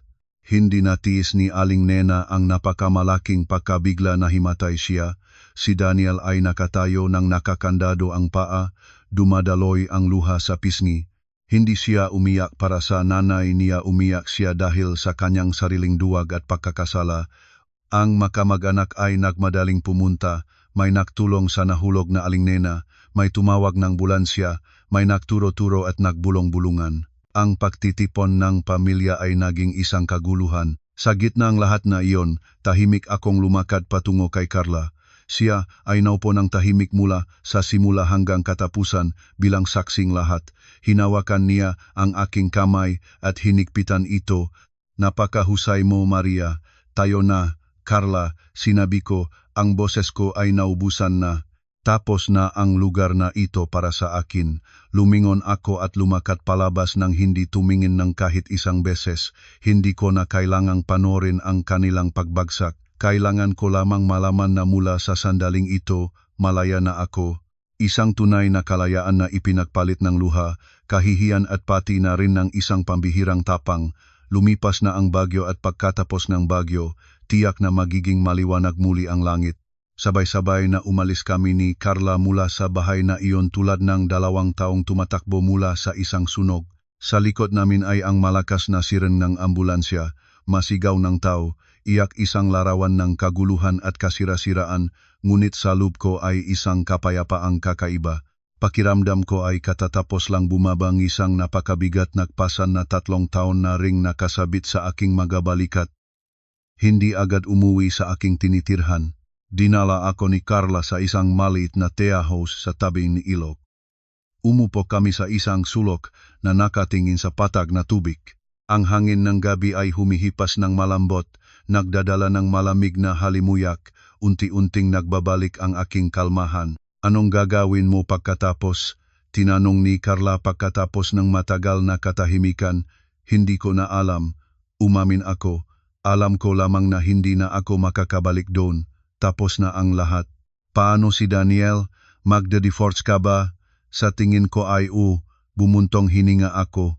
Ang isang asawang hindi kayang protektahan ang asawa niya, ang isang lalaking hayaang tapak-tapakan ng nay at kuya, ang dignidad ng babaeng mahal niya, hindi siya karapat-dapat sa aking patuloy na pag-aalaga. Matagal kaming nakaupo roon, nagsalita ng maraming bagay. Inihayak ko kay Carla ang lihim tungkol kay Ramon, ang nasulat, ang kwento ni Ginang Esperanza. Nakinig si Carla, walang paghatol, puro simpatiya at pangunawa. Magkaroon ng isang kaibigan na gaya niya sa pinakamadilim na sandali, ito ay talagang isang kapalaran. Ang mga sumunod na araw ay isang seryeng magabong pangyayari.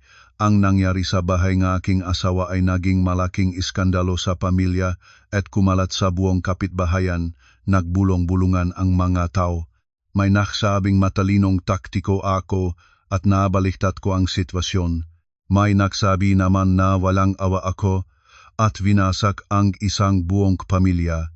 Hindi ako nagmamalasakit. Sinara ko ang telepono, hindi nakipag-ugnayan sa kahit sinong miyembro na pamilyang iyon. Gusto ko lamang ng isang sandaling kapayapaan para sa aking sarili. Ilang araw pagkatapos, sinabi ni Carla ang balita sa akin na si Aling Nena pagkatapos mauwi mula sa ospital ay ganap na naging malungkot at walang kibo. Hindi na siya nagsasalita, nakaupo lang sa isang lugar, walang direksyon ang tingin. Si Ramon pagkatapos ng kanyang pagtakbo ay wala nang nakahanap sa kanya, nawala siya. Marahil ay wala na siyang mukha para harapin ang lahat. Ngunit ang unang humingi sa akin ay si Daniel. Nakatayo siya sa harap ng aming tinitirhan isang hapon na may ulan. Kupas at magaspang ang hitsura niya, pumayat ng 10 tala. Hindi siya nagsalita, nakatayo lang doon sa ulan, matang punong pag-aalaala at pagsisisi. Napagpasiyahan ko ng isara ang pinto ngunit hindi ko rin may sagawa. Binuksan ko ang pinto, pumasok siya, basa sa ulan. Ibinigay ko sa kanya ang isang tuwalya at nagpainit ng luya at saa. Maria, Ako nagsimula siyang magsalita, ang boses ay paos, humihingi akong tawad. Daniel, hindi mo na kailangan pang humingi ng tawad. Pinutol ko siya. Ang dapat humihingi ng tawad sa sarili mo ikaw mismo. Nawala na sa iyo ang karapatang maging isang asawa, isang lalaki. Wala kang nagawa para sa akin. Yumuko siya, mga luha ay nagsimulang dumating. Alam kong mali ako. Naging duwag ako. Iniwan kita ng mag-isa. Ngunit huwag kang umalis. Bigyan mo akong isang pagkakataon para magbayad sala, para mapabago. Lumuhod siya at hinawakan ang aking kamay. Ilalayo kita doon. Magsisimula tayong muli, ikaw at ako lamang. Ipinangako ko na hindi ko na kailanman pahihintulutan ang sinumang makapanakit sa iyo. Tinanaw ko ang lalaking nakadapa sa aking paanan, puso ko ay magulo, isang panahon ay mahal ko ang lalaking ito. Isang panahon ay pinaglagyan ko ang lahat ng aking tiwala at kinabukasan sa kanya, ngunit siya mismo ang nanira niyon sa kanyang duwag at katahimikang pumayag na tapak-tapakan ang dignidad ng babaeng mahal niya. Ang kanyang pagiling ngayon may halaga pa rin ba ito? Dahan-dahang inalis ko ang aking kamay sa kanya. Hindi ko siya tinutulungang tumayo at hindi rin ako nagpapaalis sa kanya. Humakbang lamang akong paatras. Naglihang distansya, isang kinakailangang distansya para malinaw kong makita ang lahat. Daniel, tumayo ka na. Sinabi ko, ang boses ko ay kakaibang kalmado. Ang iyong luha at pagluhod ngayon ay walang maayos na nagagawa. Ang masugat ay hindi magagaling sa isang pakiusap lamang. Anong gusto mo sa akin? Tumingala siya sa akin, mga matang pula sa iyak, puno ngang kawalan ng pag-asa. Gagawin ko ang lahat, huwag mo lang akong iwan. Hindi mo na kailangan pang gumawa ng anumang bagay para sa akin. Ikiniling ko ang ulo. Gawin mo iyon para sa iyong sarili. Matuto kang maging isang tunay na lalaki. Isang lalaking may sariling prinsipyo, nakikilala ang tama at mali at handang ipagtanggol ang babaeng mahal niya kahit ikaw man ang mapili niya o iba pang babae sa hinaharap. Ang aking masalita ay tulad ng isang balasaw ng malamig na tubig sa kanya. Napatigil siya. Marahil ay inaasahan niya na aliwan ko siya, patatawarin o kahit bibigyan ng pagkakataon ngunit hindi ko ginawa. Desisyon mo na ba? Tinanong niya, nanginginig ang boses. Oh, isang beses ko lang tumangho, maliwanag na tumangho. Mag-divorce ako, hindi ko na kayang ituloy ang kasal na ito. Daniel, napagod na ako, kailangan kong bagong buhay. Isang buhay na hindi ko na kailangang laging matakot, hindi na kailangang sumayaw sa iyak. Isang buhay kung saan maari akong maging sarili ko. Ngunit ang pag-ibig natin hindi tumatao, ang pag-ibig kung walang respeto at tiwala. Daniel, pinutol ko siya. At ikaw ay personal na winasak ang dalawa. Wala nang dagdag na salita si Daniel. Umupo siya ng palukso sa saik, parahong kamay ay nakatakip sa mukha. Ang kanyang iyak, ang iyak ng isang lalaking nawala, ang pinakamahalagang bagay, ay natunok sa maliit na kwarto. Hindi ko siya inaliw, dahan-dahang lumingon lamang ako, ibinigay sa kanya ang espasyo para harapin ang katotohanan at ang kanyang sariling sakit. Nang araw na iyon, umalis siya sa ulan, ang kanyang likod ay nag-isa at nasiraan. Tinanaw ko siya, walang naramdamang tagumpay, malungkot lang ng banayad. Malungkot para sa isang pag-ibig na dati ay maganda, malungkot para sa isang lalaking walang lakas para pangalagaan ang kanyang sariling kaligayahan. Ilang linggo pagkatapos, opisyal na naming dinala ni Daniel ang kaso sa hukuman. Ang proseso ng divorce ay mabilis at tahimik. Walang karaniwang ari-arian para labanan, walang mga anak para pagtalunan. Naglagay lamang kami ng huling tuldok sa isang malungkot na kabanata ng buhay. Pagkatapos ng divorce, nagpasya akong hindi na bumalik sa probinsya. Gusto kong manatili sa lungsod na ito, doon na naranasan ko ang napakamahal na mga aral para magsimula ulit mula sa simula. Nakahanap akong trabaho sa opisina na akma sa aking kurso. Ang sweldo ay hindi masyadong mataas ngunit sapat para magkaroon ng mayos na pamumuhay. Nag-arkila akong maliit na apartment, personal na dinekorasyonan, ginawang isang tunay na sariling tirahan. Unti-unting ayos ang buhay ko. Araw-araw ay pumunta sa trabaho, gabi ay nagbabasang libro, nag-aral ng wikang banyaga o nakikipagkape kay Carla. Hindi na ako ang dating mahiyain at takot na babae. Naging mas mapagtiwalain ang aking sarili, malaya at masaya sa buhay. Paminsan-minsan ay may naririnig akong balita tungkol sa dating pamilya ng asawa ko sa pamamagitan ni Carla. Si Aling Nena pagkatapos ng pagkabigla ay nahulog sa depresyon at pagiging tahimik. Si Ramon ay wala na nawala siya at walang nakakaalam kung nasaan na siya. Marahil ay wala na siyang mukha para harapin ang lahat. Si Daniel naman ay humingi ngang paglipat ng trabaho sa Cebu, malamang ay tumakas sa nakaraan. Isang hapon ngang katapusan ng linggo, habang nagliliwaliw sa parke, aksidente kong natagpuan muli si Ginang Esperanza. Napanatili pa niya ang kanyang karangyaan at kagandahan. Inanyayahan niya akong uminom ng merienda. Inihaya niya na si Miguel, ang tunay na ama ni Ramon, pagkatapos malaman ang buong katotohanan ay lubos na nasugatan. Sinubukan niyang makipag-ugnayan kay Ramon ngunit hindi siya makita. Umaasa ako na isang araw ay maintindihan ng bata at babalik. Sinabi niya ng punong pag-alala, tahimik na lang akong nakinig. May mga sugat na nangangailangan ng napakatagal na panahon para gumaling. Bago kami magiwalay, nagbigay si Ginang Esperanza sa akin ng isang business card. Ito ang numero ko. Kung kailangan mong anumang tulong, huwag mag-alinlangang tawagan ako. Ngumiti akong tumanggap nito. Alam ko na hindi ko ito kailanman gagamitin, ngunit ang kanyang pagmamalasakit ay nagpainit ng aking puso. Ang buhay ko ngayon ay isang puting papel. Ang nakaraan ay nanatili sa likod tulad ng isang bangungot. Natuto na akong magpatawad hindi para sa kanila kundi para sa sarili ko, para mabuhay ng magaang at mapayapa. Hindi ko alam kung ano ang mangyayari sa hinaharap. Hindi ko alam kung may lakas pa akong loob para muling magmahal. Ngunit may isang bagay na tiyak hindi ko na kailanman papayagan ang sinuman na muling tapak-tapakan ang aking dignidad. Nahanap ko na ang aking sariling lakas, at iyon ang pinakamahahalagang kayamanan na walang makakaagaw. Tumayo ako, humakbang sa ilalim ngintong liwanag ng paglubok ng araw, naramdaman ang isang ganap na kalayaan at kapayapaan, lumipas na ang bagyo. At pagkatapos ng bagyo, nahanap ko ang aking sarili, isang mas malakas at maringal na bersyon. Pagkatapos ng sabay-sabay nating paglalakbay sa buong kwento ni Mariana, punong dramatikong pangyayari at luha, marahil ay may natitirang magulo at makukulit na damdamin sa bawat isa sa atin. Ito ay galit sa kasamaan, lungkot sa isang tadhana, kasiyahan ng may pagsagawa ang katarungan, at higit sa lahat, pagkalugot sa isang babaeng naglakas ng loob na tumayo mula sa abongang impyernong kasal para maibalik ang sariling dignidad. Ang kwentong ito ay hindi lamang natapos sa isang pahihiganti, ito ay isang paglalakbayng pagbabago, isang mahalagang aral tungkol sa hangganan ng katahimikan, tungkol sa halagang ang sarili, at tungkol sa lakas na nakatago sa bawat tao, lalo na sa mga babae. Marahil ang unang bagay na dapat nating pag-isipan ay ang katahimikan.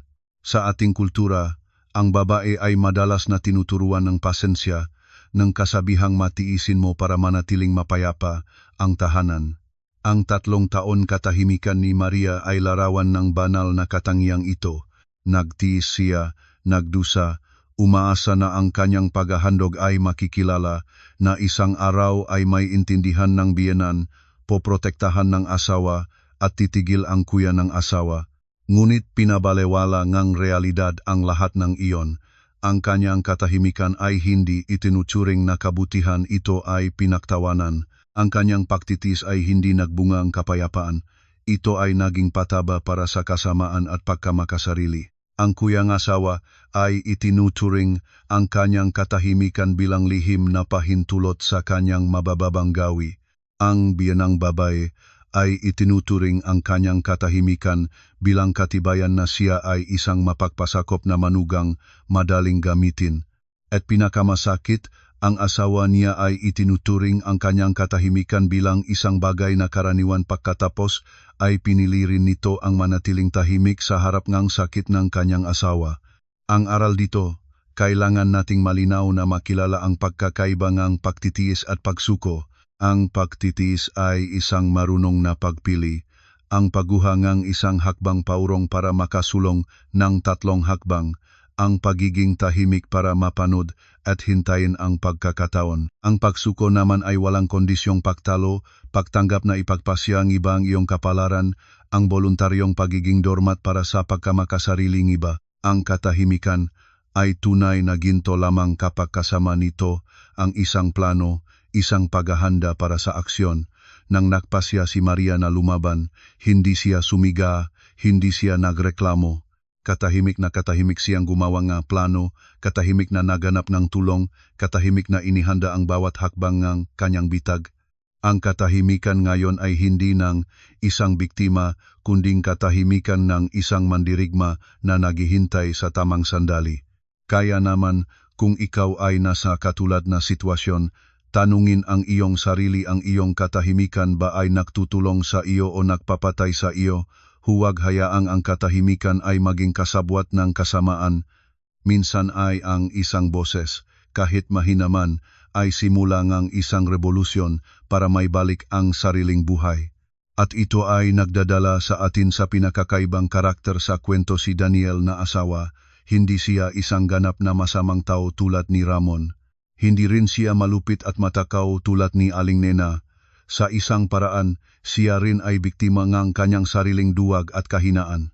Mahal niya si Maria, totoo iyon, marahil, ngunit ang kanyang pag-ibig ay hindi sapat para malampasan ang kanyang takot sa makapangyarihang ina at mayabang na kuya. Pinili niya ang pinakamadaling daan, katahimikan. Inakala niyang kung tutiisan lang ang asawa niya, magiging mapayapa ang bahay. Hindi niya naunawaan na ang kapayapaang itinayo sa sakit at kahihiyan ng isang babae ay isang pekeng kapayapaan, isang oras-oras na bomba. Ang katahimikan ni Daniel ang pinakamasakit na pagtataksil para kay Maria.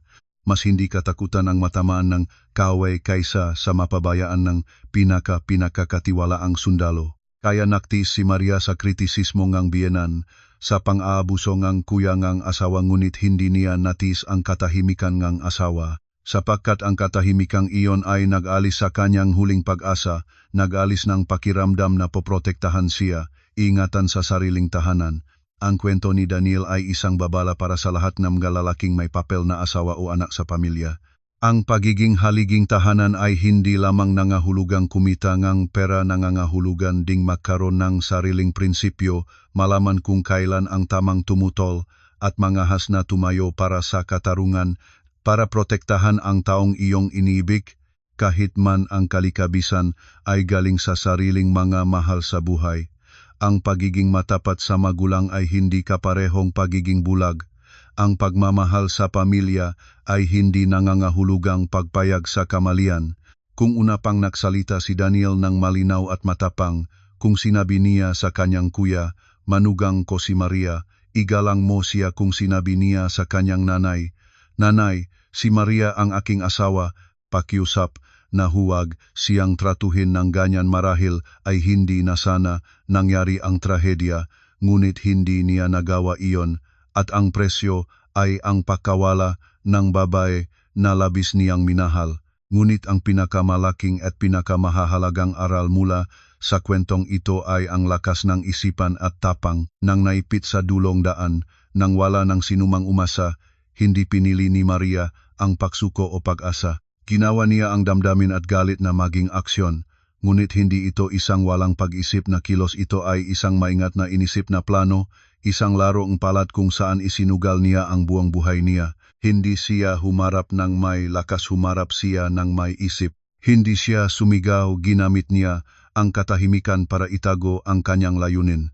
Hindi siya kumilos ng walang tulong, alam niyang humingi ng tulong mula sa mapagkakatiwalaang kaibigan.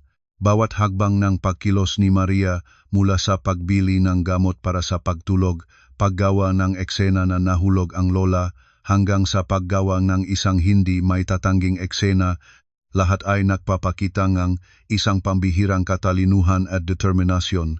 Ito ay nagpapakita na sa buhay, nang harapin ang mga mas makapangyarihan sa atin sa katawan, sa kapangyarihan, ang ating pinakamalakas na sandata ay ang isipan. Huwag kailanman kumilos sa galit. Ang galit ay maaring magbigay ng pansamantalang lakas, ngunit binabalaan din nito ang iyong mata at madali kang makamali. Humakbang ng paatras, huminga ng malalim, suriin ang sitwasyon at magplano.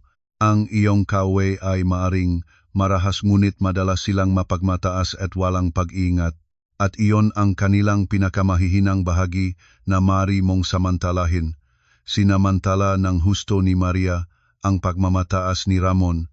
Hinamak siya nito, inakala na isa siyang musmos na tupa kaya walang anumang pag-ingat na nahulog sa matamis na bitag na inihanda niya.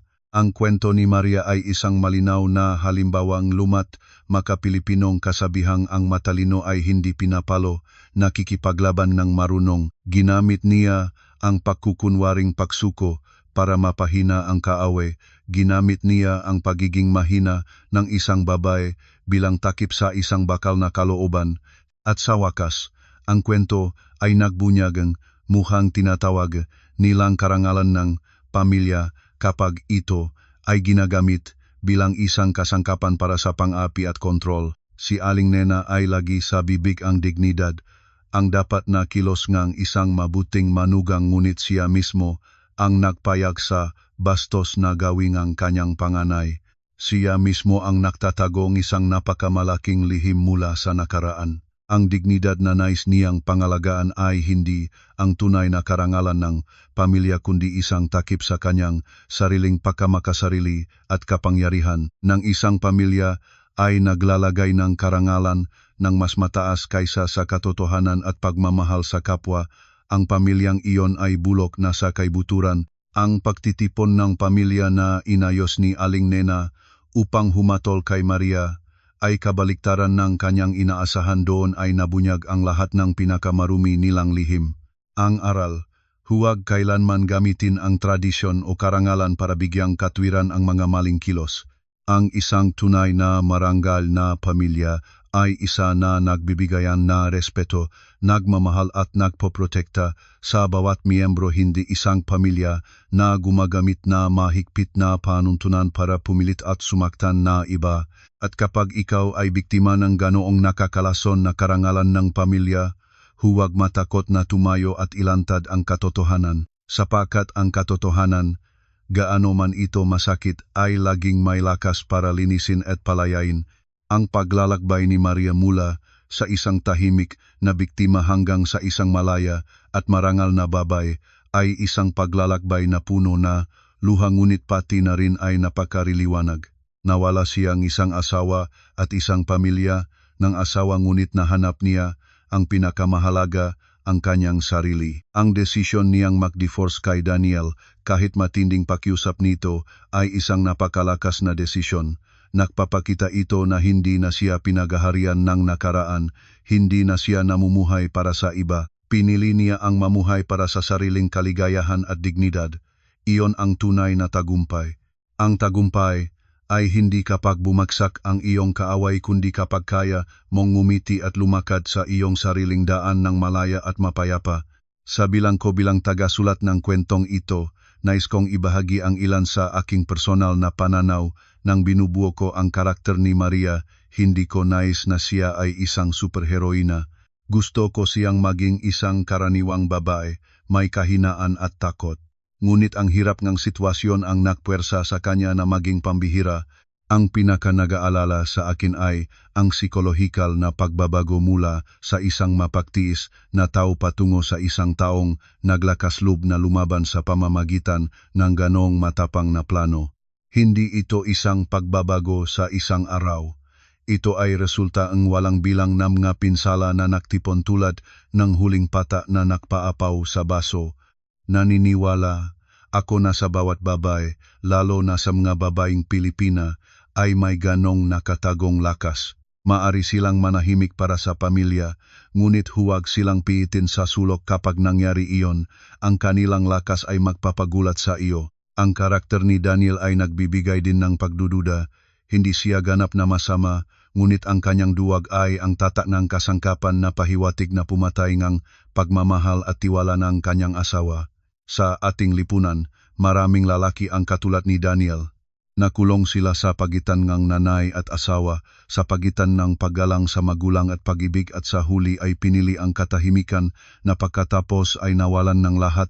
Ang kwentong ito ay babala rin para sa lahat ng mga lalaki.